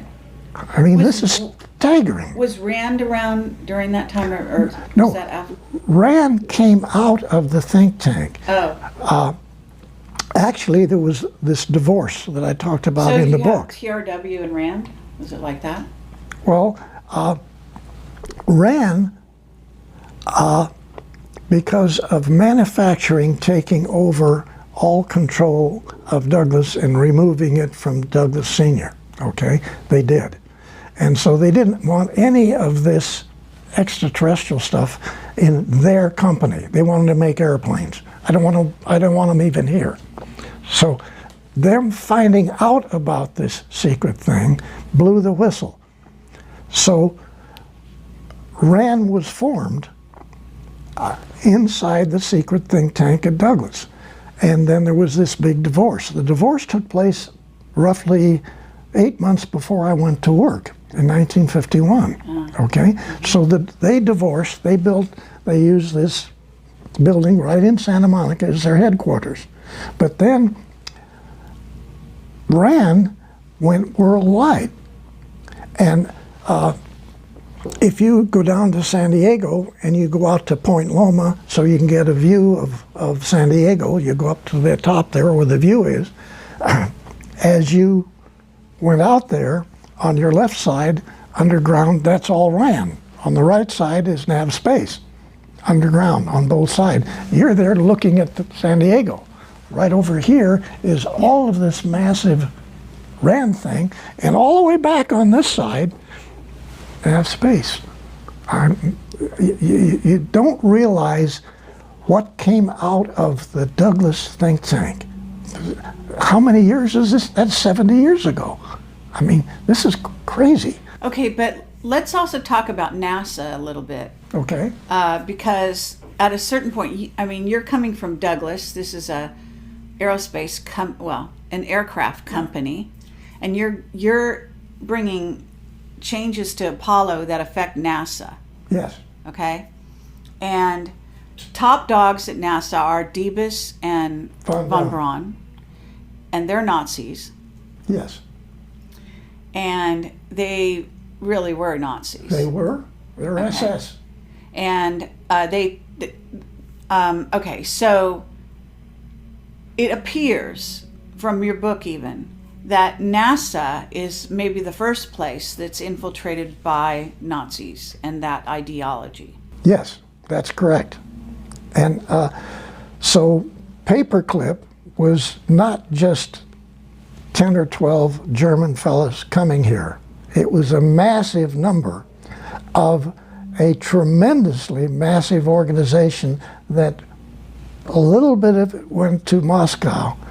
All the rest went to Antarctica, in those big caverns in Antarctica. You got 5%. Meaning U.S. U.S., yes. Okay, but Britain got some. Yeah, but there's little bits.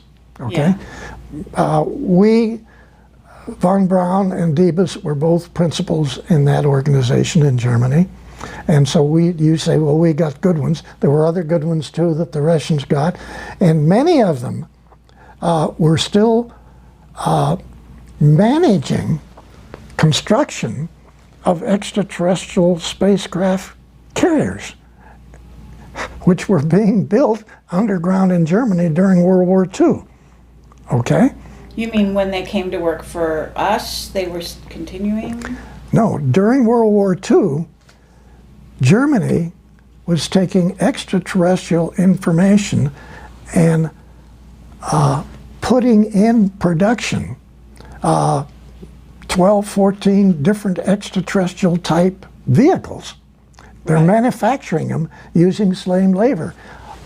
Almost 90% of that was taken out of Germany before the war even stopped. It was taken to Antarctica and is still operating there today. Right. New Berlin. Yeah. Yeah. Unbelievable. Right. Unbelievable. So is that why John Kerry went down to to Antarctica while we had a presidential election being held? Okay. Okay. Well, I have whistleblowers who've talked about Antarctica, and I've released information about this. Now, I'm not a whistleblower, okay? I am simply an individual You're who has sanctioned been by the military. That's a whole different ballgame. Okay. All right. You're coming from a completely different angle. Most of the people that I deal with have worked in above block top secret. Okay, I may even have worked with you or near you, but they have come out of the organization. Then they start talking, in some cases violating their security agreements. Okay, I don't know what that's all about, but I am just trying to put it aside. I understand, but this is a radical change for the military to be actually bringing one of their own forward in this way. And I wonder if your enthusiasm is it going to be catching? Are there going to be others like you? This is what we're hoping will take place. That's what I'm hoping will take place, because the public needs to know about this. The country needs to know about it. The planet needs to know about what has taken place. And we've been lied to. I say this over and over. We've all been lied to for a minimum of 6,000 years. Every country, every European country, every Asian country. Okay, but let's get into, and I apologize to you, but this is so important. Why do we need to know now? Because I get the feeling that you're actually coming forward at a critical time because of something coming. Okay, you could say that. I could say, in my opinion, I hope that this is going to take place. Okay, I'm hoping that that this will benefit release of this subject. That's my hope. That's okay, but is why are they choosing now? I mean, you were sitting around. You're really 93? Yes.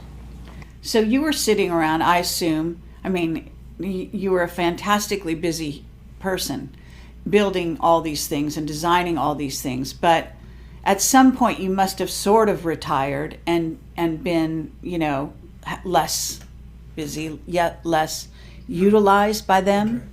And you must have, you know, even during the time you're writing your book, and I know that Bob Wood talked to you back in 2009, and I think there was some kind of interaction with you with some other reporters or somebody back in 2002 or something like that. And this is what was written in the back of your book. And yet, you basically had, the lid was on everything you were doing, and even Bob Wood didn't come forward with the interview he'd done with you back in 2009 until 1 year ago, almost 1 year ago to now, when somebody in the organization who's bringing you forward contacted, it appears, Michael Salla. Okay, Michael Salas, he's done his homework. Okay, now, he's a nice guy too, but Sure. Through freedom of information, unlike many people, he has taken the time and taken all the hits of not releasing the information, okay? And then eventually getting substantiation for Admiral Riccobata, before he took over Naval Air Station San Diego, okay? Mm-hmm. He went to Lockheed, he went to Douglas, he went over to Northrop, he goes to North American. What is this all about? And 4 to 6 weeks later, Bill Tompkins takes packages to these people. What is this all about? That's now been verified through freedom of information that Michael Salas has got, and he's got a great deal more information. He's been pulling substantiation for the things we're talking about here, okay? Verifying it. And okay, but that doesn't explain why it took you that long to come forward. Who gave you the green light at a certain juncture, approximately 1 year ago, to come forward? Well, actually, it's not like what happened 1 year ago. That I don't even know what that answer is, because let's go back to the south part of Oregon and this Navy League Council that I set up in Oregon. And I had my ship models. I put them in the big mall. We could talk about it. There was an article in the paper that some people in downtown Medford, Oregon, were going to have a Navy League Council. And so I get the information in the paper, and then I have people calling us. I stood in the center of the mall 3 weekends. I had a little place there with documentation about the Navy League, and I got 70, 80 people within about 3 months, and we formed this Navy League Council. Okay, what year was this? This was 2009, 2007 time period, and I contact the commander, Naval Air Station, Naval Base, Washington, D.C., who's commander of Subgroup 9, the Boomer subs, and I talked to him, and I talked him into coming down to Medford, Oregon, in the big restaurant there, and throwing holy water on this new Navy League Council. And admirals don't do that. Admirals don't do that. Maybe a lieutenant does, or maybe a commander, or a lieutenant commander. Admirals don't do that, okay? Don't ask me how that happened. Somebody threw a little bit of whatever, and this admiral, who has a fantastic background himself on the subject, So we talked throws about holy water on Navy League Council in the boondocks down But in. are we talking Bobby Ray Inman at this point? No, we're talking a different guy Another one. entirely. A Yeah, different admiral. yeah. Can we know his name or not? I'd rather not put it in now, but right. I'm just saying. So No, you came up. what I need to say to Yeah. you and to help you in your understanding here, again, for whatever reason, I end up with some 70 retired naval top officers in this council, and you can't justify that in a boony town in southern Oregon that all is there is just chopping down logs. All right. Okay? Okay. Now, I can't give you the answer. I can't give you the answer of why just south of Medford there's a mountain. And there's a mountain there where all of these Navy officers, most of these Navy officers are in business who they have their own airplanes. They fly all over the United States and Canada. They see UFOs coming south, coming from the east, going into the side of this mountain, This isn't Mount Shasta, is it? Mount Shasta. It is. Okay. And so they take their airplanes and they fly collectively, 7, 8, 9 planes, trying to find the door. And they don't find the door. And then while they're doing this, 2 of them come out, Right. just next to them, fly right past their airplanes. Pretty awesome. Oh my Yeah. gosh. What did you say? So what are all these, how, You know, look, you're in contact, even to this day, with Nordics. You're being influenced. You're being communicated with Telepathically. Yes. Okay, so that's what they did. They basically kind of telepathically said, "Hey Bill, this will be a great idea for you. You'll go down. You'll start this association, and if you build it, they will come." Right? Is And they that- did. Yeah. Okay, and they did, but I can't justify, okay? Why in the world would we have that many top off? One is at a Marine general. Yeah. We had 7 captains. Well, I can help a little bit with this because as a psychic, whatever you want to call it, I can say that I did go to Shasta and I was communicated with by the Telos people who had told me it was extremely sad story about how the reptilians had taken over Shasta and that their whole civilization was at risk. So they perhaps were sending out the, signal, and this was in 2010. Okay. And so we're pretty close in dates here Yeah. as to when your thing happened. So you were kickstarting the whole operation, Right. Yeah. okay? Yeah. And and that was very moving for me and very shocking. Very shocking. And it was evident also in the terrain.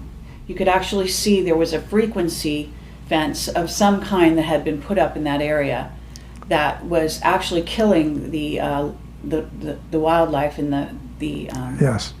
the pine trees and everything. You could see everything was starting to die. Yeah.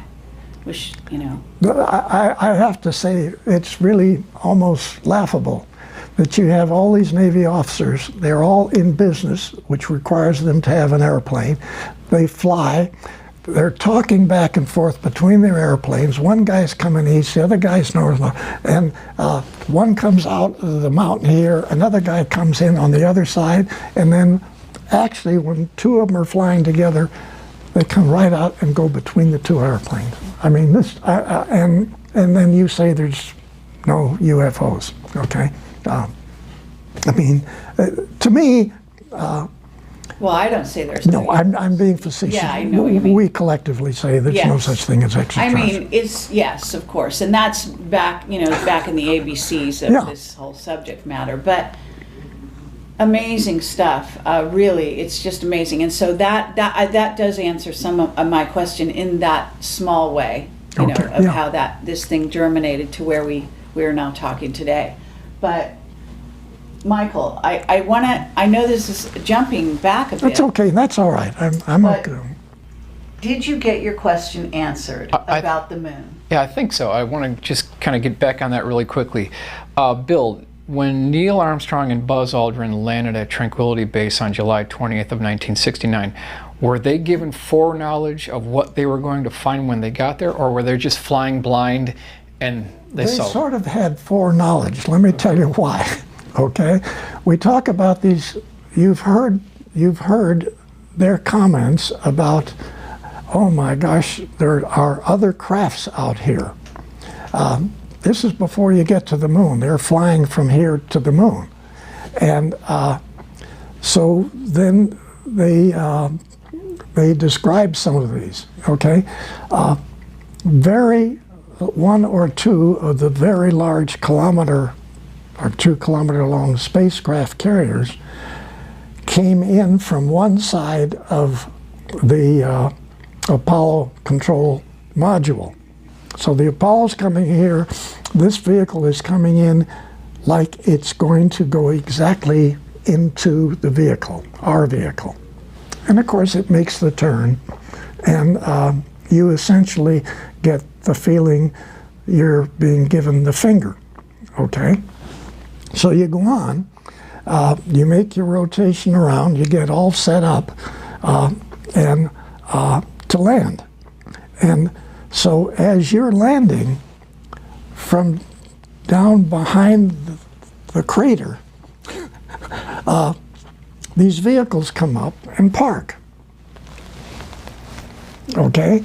Some of the guys come out and they stand there underneath on the edge of the crater. So we got 2 guys here and another guy still going around the planet up there, which he has to get back into. And they're doing their thing. Well, again, they didn't put the flag up first. They put up a Freemason flag, and then they got this great Freemason plaque, which they put down, and the Freemasons take over the moon, right? Okay, that's what the plaque is for. With these reptilians watching, Yeah. And so not now interfering. then they put the American flag up, okay? And then they start walking around taking their pictures, and all around the edge of the crater are all these great big things, which So are did Neil Armstrong- his statement, Armstrong. Sir, you've got to see these. They're massive. They're threatening. They're threatening us. Wow. Did Neil Armstrong take motion picture film footage of these vehicles? Yes. He did. Yeah. Okay. And what do you think was the talk inside the command module when they redocked with Michael Collins? What do you think Buzz and Neil told Michael Collins? What was that discussion about? Oh my God! Yeah. First of all, okay, really, because this is totally. Now, remember,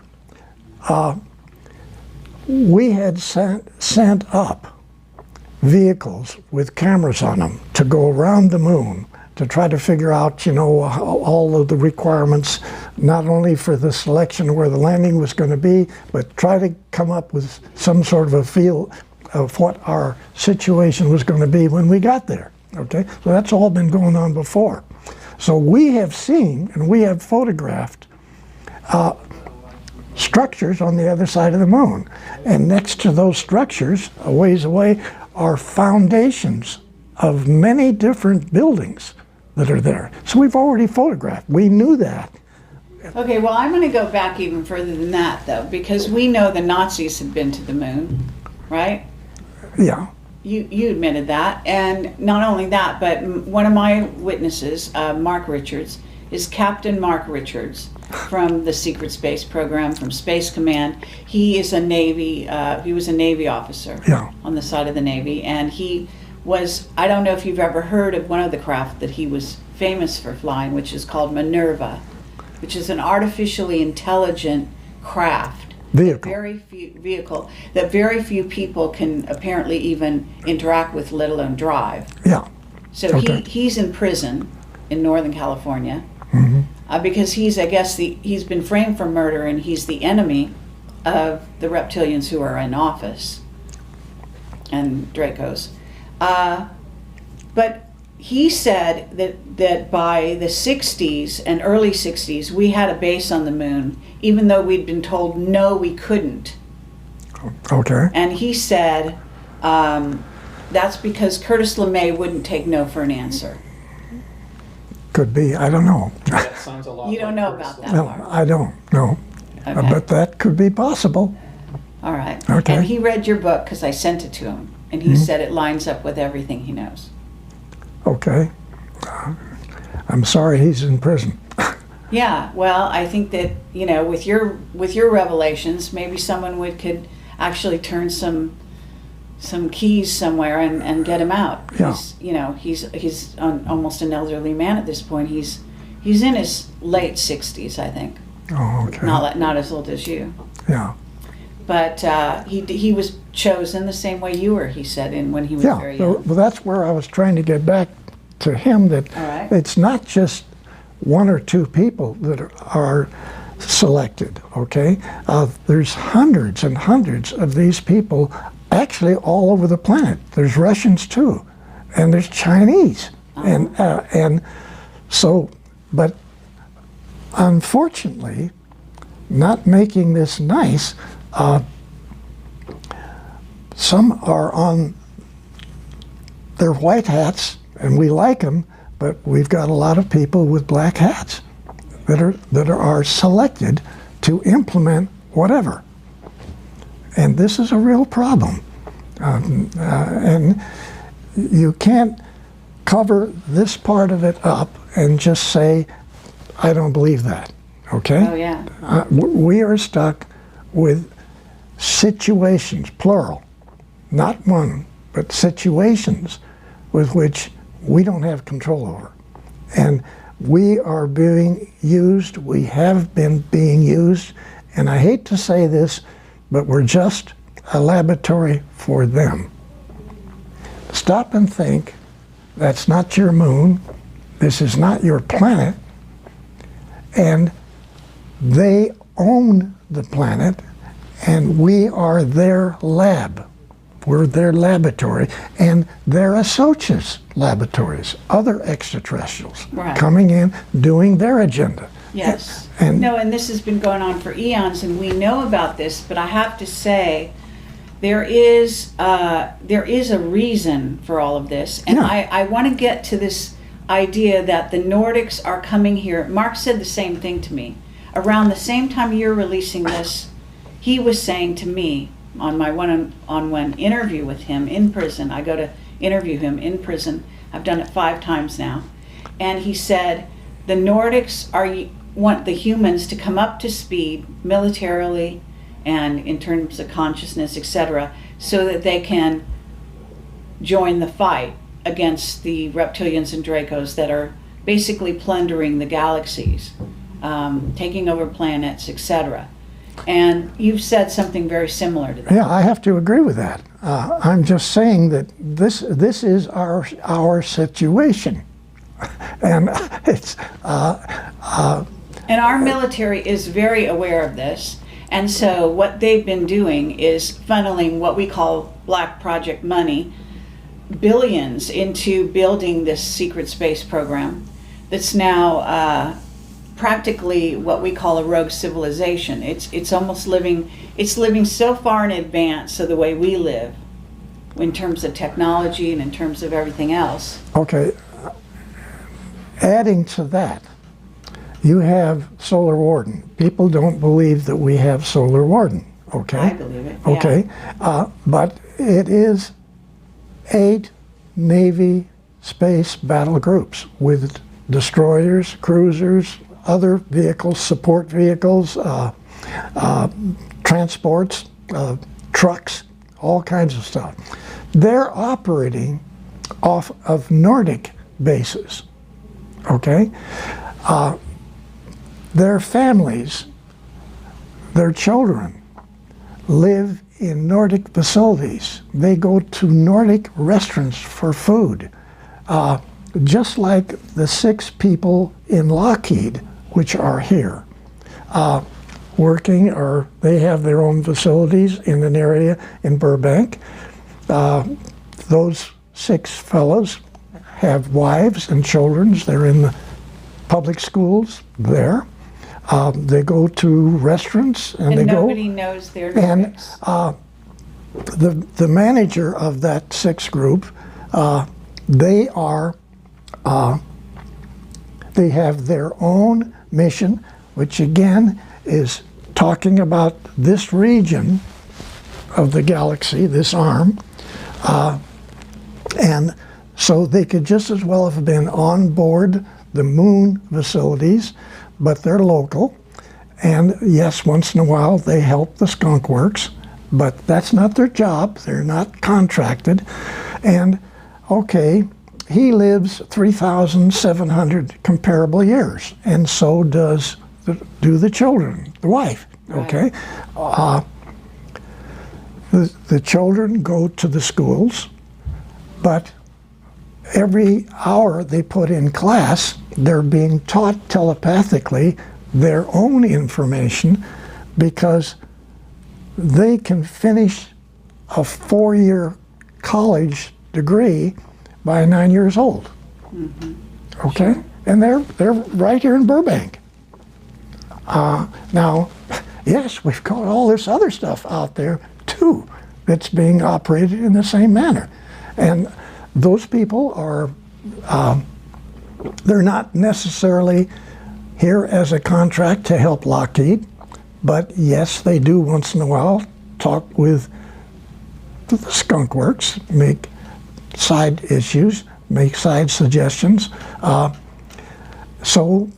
Okay, but what about you? Because you're 93 years old. Were you not offered to live 3,000 years, or did you? What's your relationship with them? Are they just giving you upgrades so you lasted even this long, or are they gonna allow you to leave the earth and leave this body, this vehicle, and go back and join them? Okay, let's talk for a minute about extended life. Yeah. Okay, now extended life didn't start here in the United States last week. Okay, mm-hmm. Extended life was even implemented into the information that the Draco reptilian group educated some of the German people. So no doubt about it. Now, so again, you say, well, what's extended life? Extended life was heavily involved in the secret think tank inside of Douglas. Okay, another subject. But then at TRW, where I worked later on, it was a really big program. I mean, really big program with hundreds of people involved. Okay? But even before that, the Nazis were reverse aging people. Yes. I have a witness about that who actually said Werner von Braun was one of them. Okay, I've heard that. I don't know that. All right. Dr. Debus, all I got was he shaked his head. So I don't know that when that came up. Shaked his head no or yes? No. Uh-huh. So maybe he was, I don't know. Right. All well, right? But, why would they tell us? Yeah, but okay. Whatever. And I spent a lot of time with that whole week with essentially the #1 guy managing NASA. Okay? Right. Von Braun was supposedly the head of everything. Debus was the real head of everything. Okay. Okay, back to extended life. As it is sort of addressed today, what you do is you take an aspirin-sized pill, one every month for 4 months, okay? Or it could be an injection. Immediately you start feeling much better, okay? Immediately you start feeling much better. At the end of, or probably way before 4 months, the guys revert back to the latest number is 29. I've heard 23, I've heard all different dates, but say you go back to 29. So you've got everything physically that you had at that age, muscular, everything. And the young ladies go back to 21, okay? You have everything that you had at that point, plus you have a minimum of 400% greater capability of your brain, okay? Okay, so that you have said that on other shows. Now I want to know, again, what's their relationship with you? Are you going to take one of those pills one of these days? I want to sign up for the program. You do? Yeah, I want to sign up with the program. I want my wife to sign up for it. I want my son to sign up. I want my daughter and their families to sign up, okay? But is there a but in there somewhere, or is that fine, or have you gotten an, okay on that? Or? I haven't been able to sign up yet, okay? But I'm just saying that's a very real program. It has accomplished both men and women to move partway back, not the full 400% of the mind, but like 350, okay? The plan is 400% maximum, maybe 800% greater use of the brain. Obviously, what the Nordics are already using, okay, because the Nordic guys and girls go to 3,400 years. Come on, comparable years. So this is, again, part of our problem here, because we're being taught by the reptilians lies. We're being taught incorrect information, even incorrect astronomy. Yes. Everything is incorrect. Yeah. This is insane. Okay, but one footnote. The Anunnaki that Zecharia Sitchin talked about, the Anunnaki are these reptilians, are they not, in most cases? Yeah. But there are some positive Anunnaki, are they not? Aren't there? In other words, that have started to change their ways, let's say. Yes, and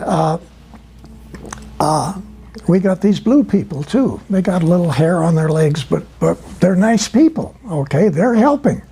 And they're very tall. yes. Yes. And but I've been in touch with them as well in Cool. India. wonderful. They're good people. Yeah. Wonderful. Yeah. But we're just talking about 2s and 3s here. We've got, documented 23 different types of extraterrestrials, most of them being good people, okay?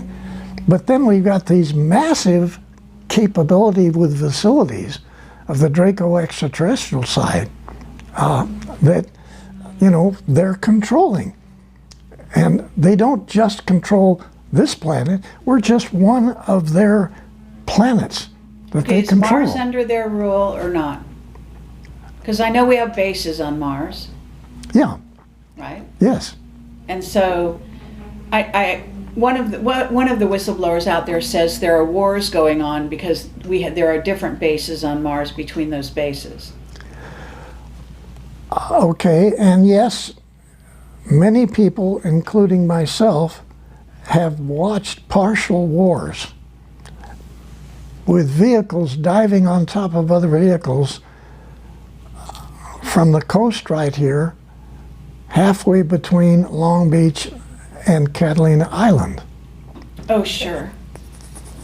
4 or 5 o'clock in the afternoon, 2008, 2009, both.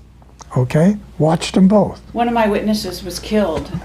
He was the guy who ran iPod.org. It's a website that was out there, and he had set up a camera on his balcony and filmed wars at night over the skies in Unbelievable. LA Like, and off the coast. yeah, it's unbelievable. And eventually they killed him. Yeah. Now, of course, it's the Dracos or whoever Yeah. that killed him, right? Yes. So let me just ask you, do you feel that you're psychic enough to look at someone and know if they're Draco or not, or reptilian and shapeshifted? I have said that I don't have that ability. I at times pick it up, Right. okay? But I don't have that expertise. Okay. But I can, for some reason, I know that SOB that was right down the hallway, right here when we came in, could be a problem. Oh, wow. And I don't know why he was down the hall. We sort of were on the run to get in here because you wanted to get started. Sure. I saw him, Okay. okay? That's great. And I don't know what that was. Yeah. No, He knew you were here. yes. Oh, come on. We're so Yeah, no, yeah. surveilled. It's crazy. Yeah. Yeah. No. Well, I want to talk about AI as well.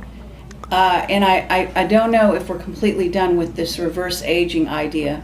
Well, I think it's far enough to say that that's real, Yes. that within supposedly less than 24 months, that program is going to be available to some people.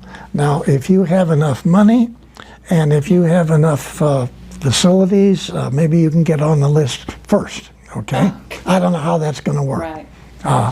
Well, there's also a spiritual component to all of this Yeah, that we haven't really dealt with yet. But I also, I have so many questions, and I know that you probably have a few. So I want to give you some time. So at a certain point, we got to manage our time. okay. So one last question in regard to this whole sort of scenario in, Draco, reptilians, etc. Mark Richards talks about the raptors as being a group of reptilians that went off planet after the dinosaurs. That when they said that dinosaurs went extinct, they didn't actually go extinct, but Yeah, a certain group of them, from what I understand, went underground and stayed Yes. here, and then a certain group actually left the planet, and they're called the raptors. Have you ever heard about the raptors? I've only heard what you've just said, okay? But And that they have aligned themselves now with our Navy and Air Force. They're closest to the Air Force, and that they're working with us because their queen was basically told, in essence, that their trajectory of their race would be more positive if they align themselves with humans in a positive way instead of continuing to eat us. okay, I guess I don't know that. right. I'm not familiar But you enough do with it. know that reptilians and Draco, the blood sacrifices, the whole Luciferian thing, the kids being killed and eaten. I mean, that humans have been eaten and taken off planet, et cetera, and used for slaves in other colonies, etc. I hate to say that, but that's far worse than what you've just said. It's Okay. far worse. Yes, far worse. Far worse, yeah. And that the whole blood situation is it's unbelievable, and Right. I don't know how we say that to the public. I don't know how. But Well, we have been wait a saying minute, just a second. On that part of this whole subject, to me, if we get into that, and I know all about it, okay, All right. far more than you know. Sure. All right. I'm sure. When we get into that, if we release it, 70–80% of everybody that listens to your program is going to say, "You're smoking pot." I don't believe that, and I don't believe anything you people talk about on extraterrestrial. And it's going to kill what disclosure is trying to do. That's my But opinion. you know the pedophilia is starting to be exposed everywhere. You know that much is Yeah. coming Oh, out. yeah. But you know the part that I don't want to talk about. I hear you. Okay? Yeah. It saying as much as you said right now is actually great. Okay? You know what I mean? Yes. Because you basically are, anyone who's hearing everything else you say is going to have to come to home with this. And if they want to know more, it's out there. It's more and more, it's out there. Yeah. Now, I'm not going to speak for Bob, but Bob Wood, Dr. Wood, who's worked with me on my book, okay? Yes. He's a genius. If we were in the conference room and we were talking and there was a big table there, he would have his fist like this and he would slam that table. I want every GD thing exposed. I want it all Good out. for him. That's lovely to hear. And I have to say, I'm having a hard time disagreeing with him, but Well, we can do another interview on that subject so that, you know, this one, it goes out, because I know you really want this information out. You want people to start to wake up, and we don't want to turn them off to any. we don't want, you just Crazy said degree. it, we don't want them to be turned off. We don't want them to not believe what's being said, okay? know, but- and this, Yeah, it's- and some, we can get into it partially, but I'm saying, I personally don't want to be involved in doing what Bob wants to do. It's too heavy. I All think right. it's gonna really hurt getting more people to get involved in this subject. Okay, they're gonna say that Bill Tompkins is smoking pot. I don't believe one damn word. I don't want to hear about any of this. Okay, Yeah. I don't want to hear about it. I understand. Let me say, because I have interviewed people about these subjects and dealt with this and Mark Richards is very open about it. Yeah, Interestingly, but he's in prison, and so they think he's got plausible deniability, says no one's going to believe someone who's in prison. You know what I'm saying? Sure. So that's how they allow that to happen. But I do want to say my philosophy on this, which is humans are not protecting themselves. They're not protected. And so if you don't warn them, you're culpable. The next time somebody gets Yeah. snatched and eaten or taken away, or their child, and I'm more concerned about the children, obviously, than anything else. that's You know, that's it. That's what. and so that's my statement. My statement is, I care about the children and I want to protect the children. How can you protect a child? You must tell them, you must tell their parents what's happening, what's really going on this planet. And it's about time we humans are able to protect ourselves. Yeah. There's a lot of New Agers out there who want nothing but to believe that there's ETs, definitely, but they're all hearts and flowers and good guys.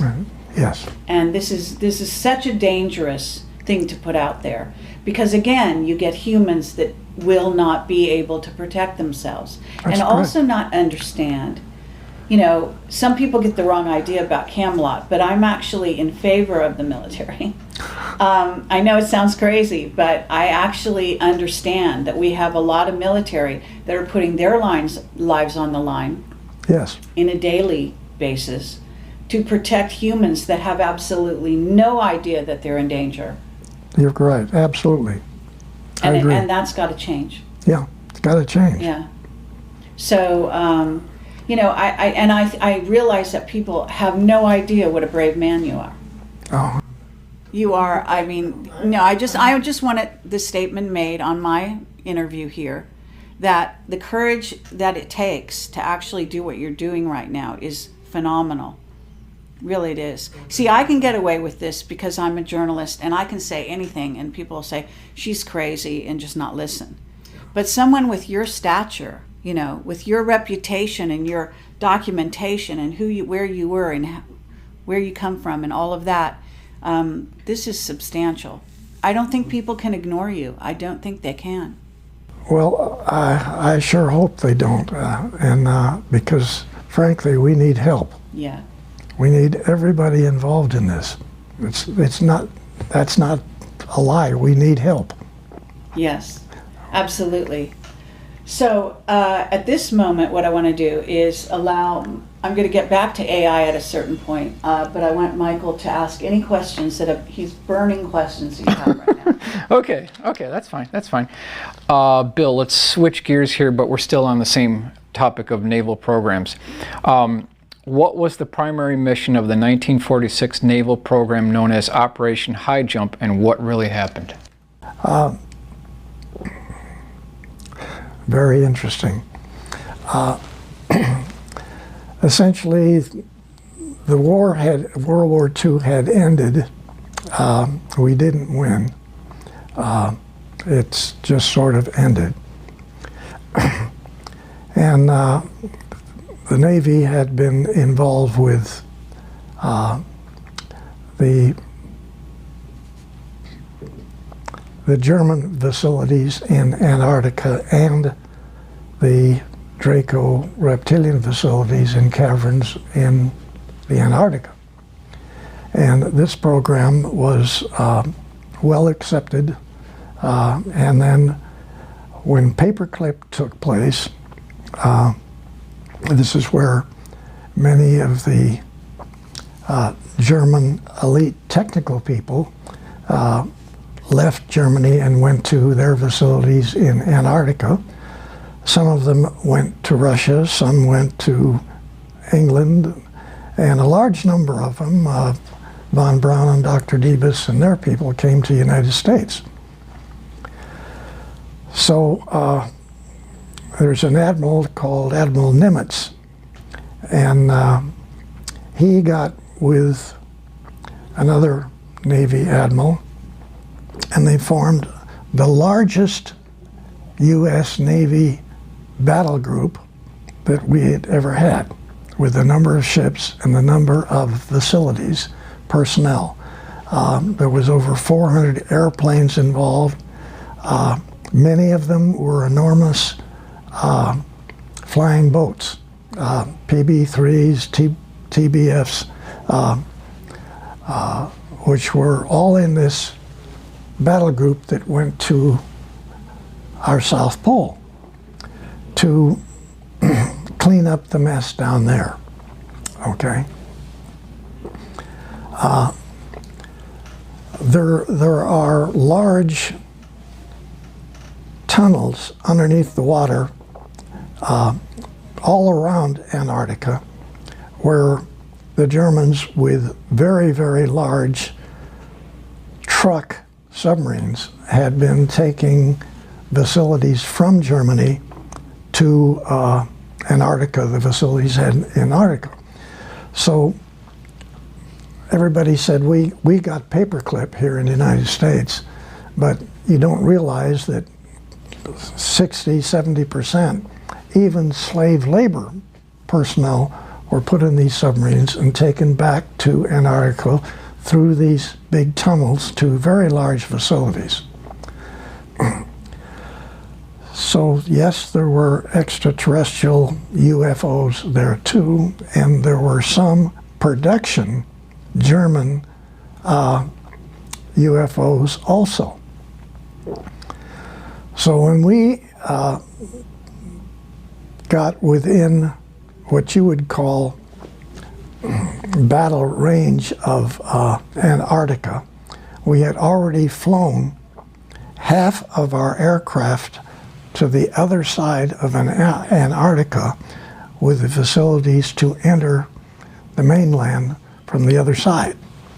We were going to come in from essentially the Pacific side. So UFOs came up out of the ocean at both sides.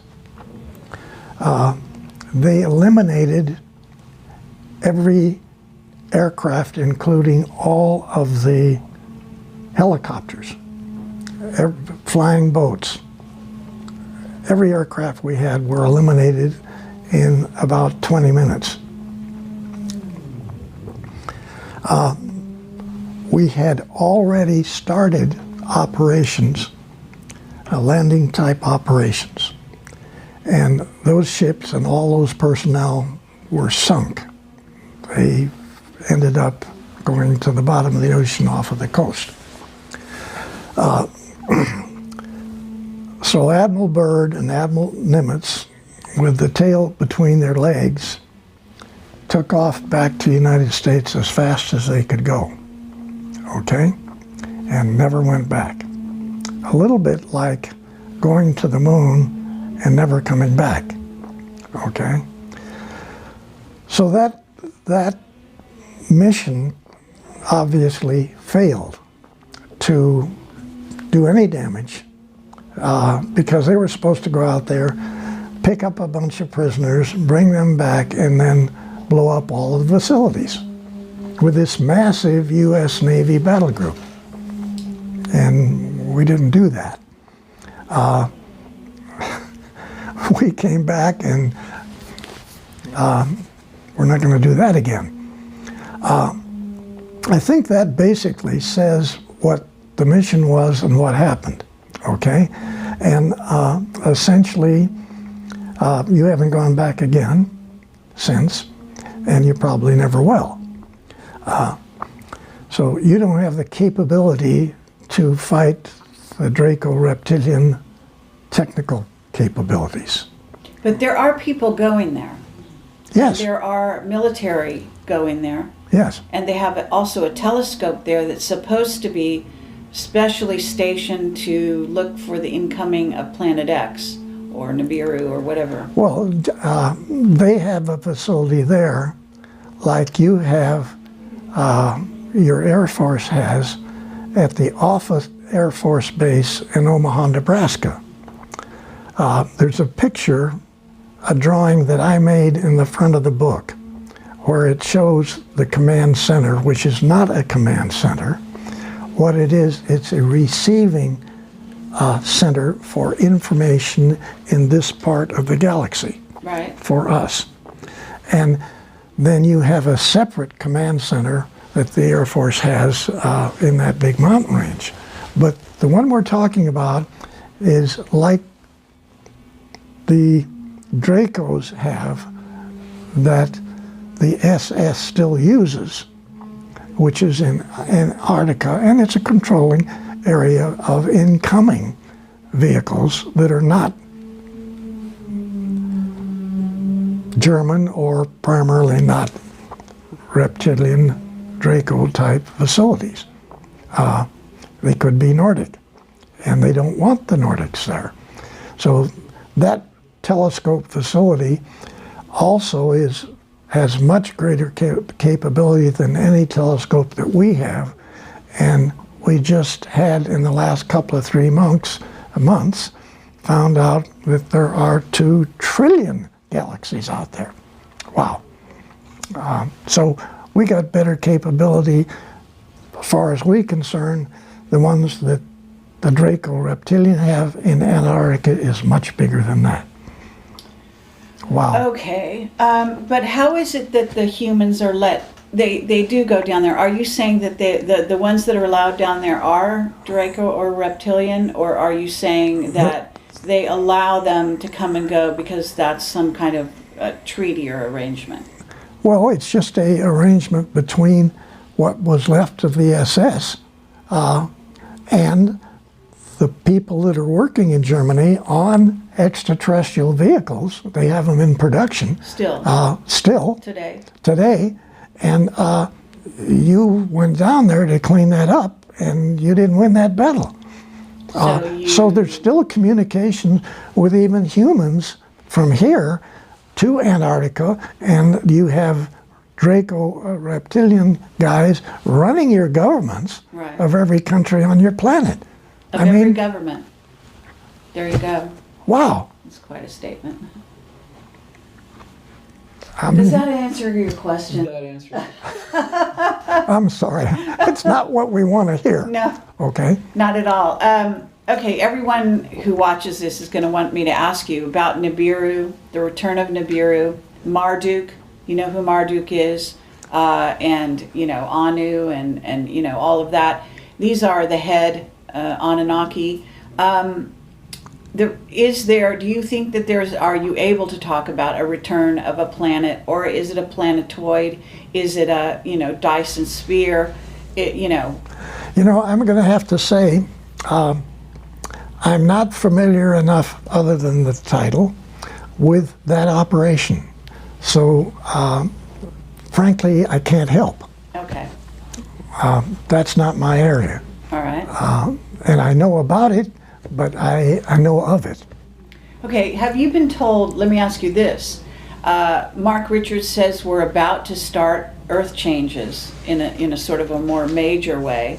What I notice about Earth changes is a lot of times they're orchestrated and they're created by, by men or Dracos or reptilians.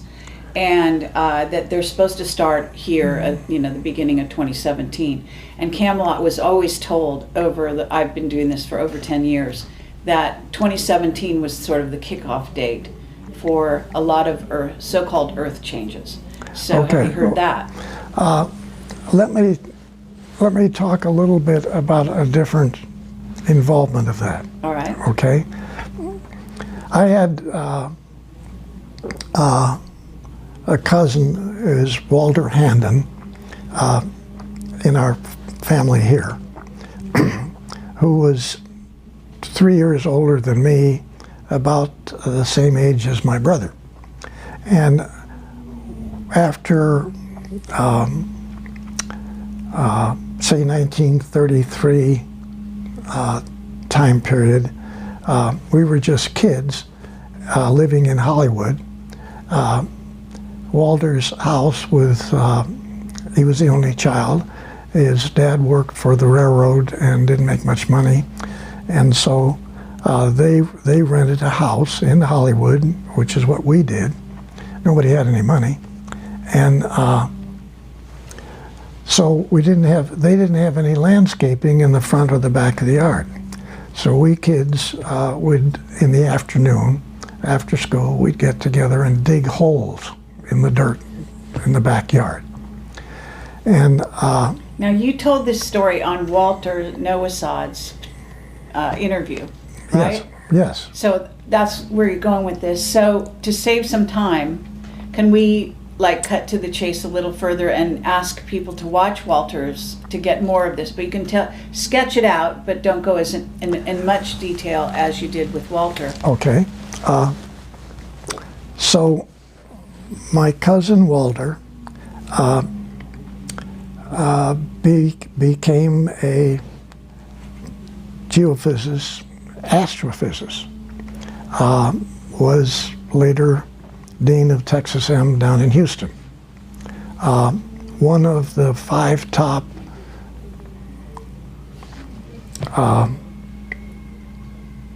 astrophysicists, I guess, in the country. And so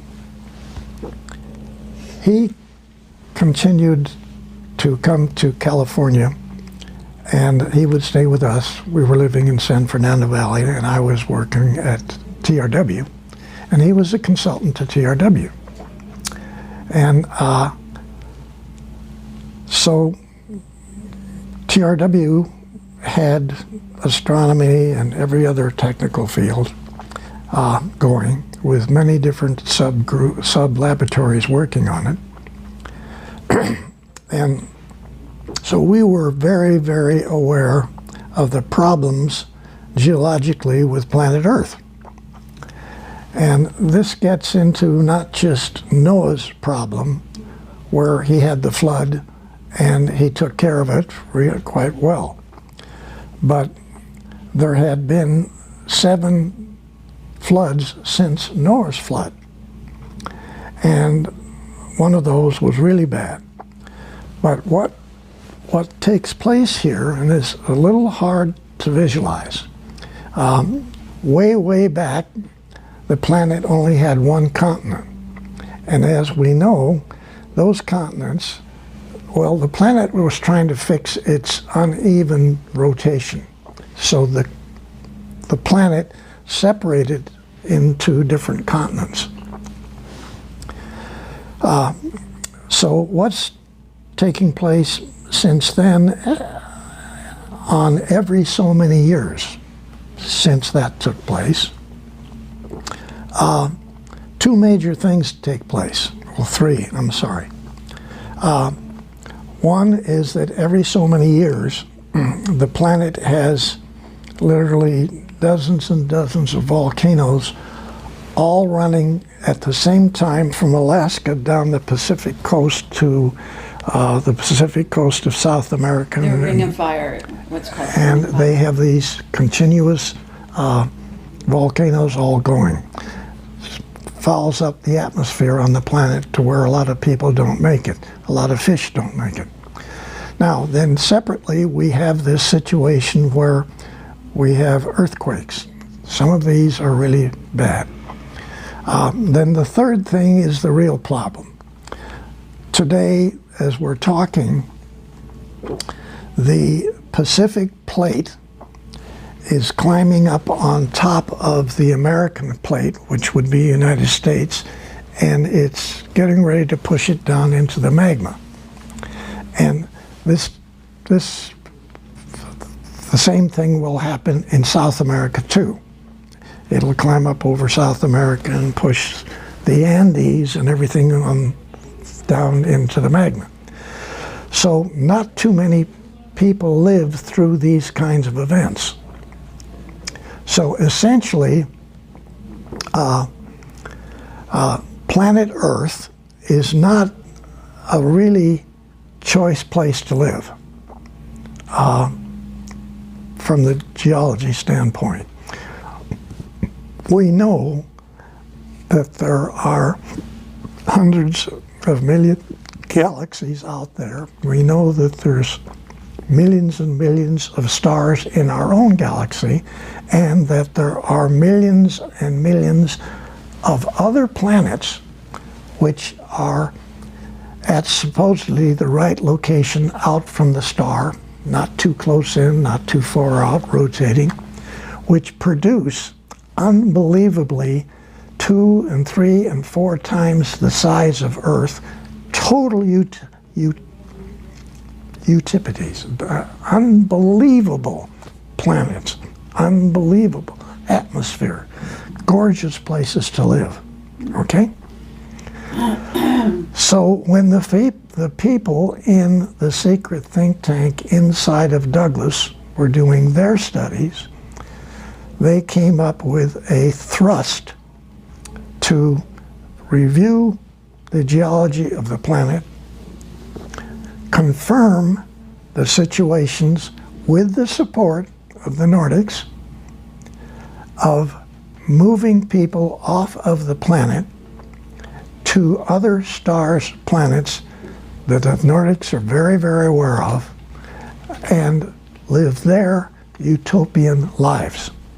Okay? So when you look on page so-and-so in that book that I wrote, Selected by Extraterrestrial, you're going to see a detailed drawing of a 17-kilometer long space transport, which came out of one of the many designs of extraterrestrial type vehicles for the U.S. Navy. Okay? Now you have to ask the question, what's the relationship of the geological part of the planet and the fellows that were studying our problem here, which of course was extraterrestrial, but then it's also geological. Wow. And so these two things were put together a long time ago. And yes, you got nice suggestions by your cousins, the Nordics. Look into this, gentlemen, ladies and gentlemen, look at it. Take a real good look at where you live, and what is the next date for either one of the 3 problems to hit us again? Okay. Oh my goodness. What is it? We're overdue. We're overdue for that day. Unquote. Okay. Now, my cousin, Walter Handon, was in on everything that I just said. He was the top expert to the most advanced astronomical space think tank on the planet. Okay? So is he still alive? No, he passed away quite a few years ago. Oh, Real nice guy. right. he and I brought this stuff back and forth just continually, and for him to be consultant of the company that I'm working for, you know, that was really beautiful for me. Well, may I ask why, like, can the Nordics help somebody like that before they die, or is that a choice? I Or think, are you sure he died and didn't just go to another planet? okay, there again, a lot of people don't believe that they have many lives, okay? Some have more than others. Oh, okay? yeah, absolutely. I But believe we it. don't just die here and that's it, Sure. okay? We've got a whole lot of other stuff we got to do, okay? And so TRW, again, in their programming on that particular subject, actually told John Walder almost the date that he was going to step out, Oh, okay. and told him which of 7 different previous lives he was going to relive. New versions of. Oh, uh-huh. And I thought that was kind of cool. Right. Now, I can't prove that. I'm only saying this is what he tells me. Well, it makes And, logical and sense. I'm saying that I personally, my wife and I, our family believes that, you know, this is only part-time here. You got a real job out there. Sure. And so there's got to be that relationship, yes. Absolutely. Okay. Very In good. fact, you're going to have a lot of fun in another one of yours. I know that. You do? Really, you're going to have a ball. Okay. So what I want to say here is about artificial intelligence. Because when I dealt with Mark, we know the reptilian and the Draco threat and all of that. Yes. And other ET races as well, of which there are many that are still, you know, negatively, what I would call negatively based. And maybe as big a threat as they are. The chromaton comes to mind, the dragon moss, and there's also some other very diabolical creatures that even the Draco and the reptilians fear, Yes, from what I hear. yes, that's correct. Okay. Absolutely. All right. And what about artificial intelligence? Isn't that a threat? I mean, I was told by Mark that there are some positive artificial intelligence out there, but that we do have incoming races of beings that are actually artificially intelligent, you know. Yeah, you can't even see them. There are some invisible ones, yes, he Yeah, said that. you can't even see them. Intelligence. So you've dealt with this? Yes, Yeah? no question. And maybe not 1 or 2, maybe like thousands. Oh, really? Okay, with agendas. Yes. And unfortunately, again, both pro and con. Right. White hats and black hats. Yes. And some of them are essentially supporting Draco reptilian type of missions, Sure. and some of them are helping Nordic and the blue people. Okay, the blue guys are really good people, really. Yeah, I they're got that. Okay. Yes, I agree with that. So, you know. Wait a minute. This little dissertation right here yes. has been fun for me. Oh, good. I'm like having fun Excellent. with you hitting on me with this. You're trying to bang me. You're trying to hit me over the head. And really, you know so much about this subject. It's unreal. Oh, that's I just have to say, I have to say, well, coming from you, that's what I'm saying. no, I have to say, you're beautiful. You really know what's going on. Thank you. Thank you. Thank you. Really. Well, you know who I have to thank. So Okay. I'm not going to take all the credit there. But thank you. That's lovely Yes. to say. Thank you very much. Okay. What are we on time? What time did you want to get out of here? It's 2 o'clock. It's 2 o'clock. Okay. So we have kept you for a very long time. Okay. I can wrap this up here. I think Okay. maybe this is plenty of time for a person of your age, even though Okay. you're not always going to be this Yeah. age. Yeah, I get right. that. But so I guess cameras are still rolling, and I guess we should wrap this up. And I want to say thank you I very love much. you. Love you. Love you, and Okay. thank you for your Yeah. service to humanity. Okay. Okay? Appreciate it. And I mean that from the bottom of my heart and the top of my heart. And Michael, thank you so much. Yeah, I thank know you, you've been Michael. a bit slighted, but your presence Yeah. has been very welcome. Thank you. And we'll try to do this again sometime Okay. if you're willing. Yeah. Okay. Well, you did a No, lovely job. I was having fun. Come on. It looked like it.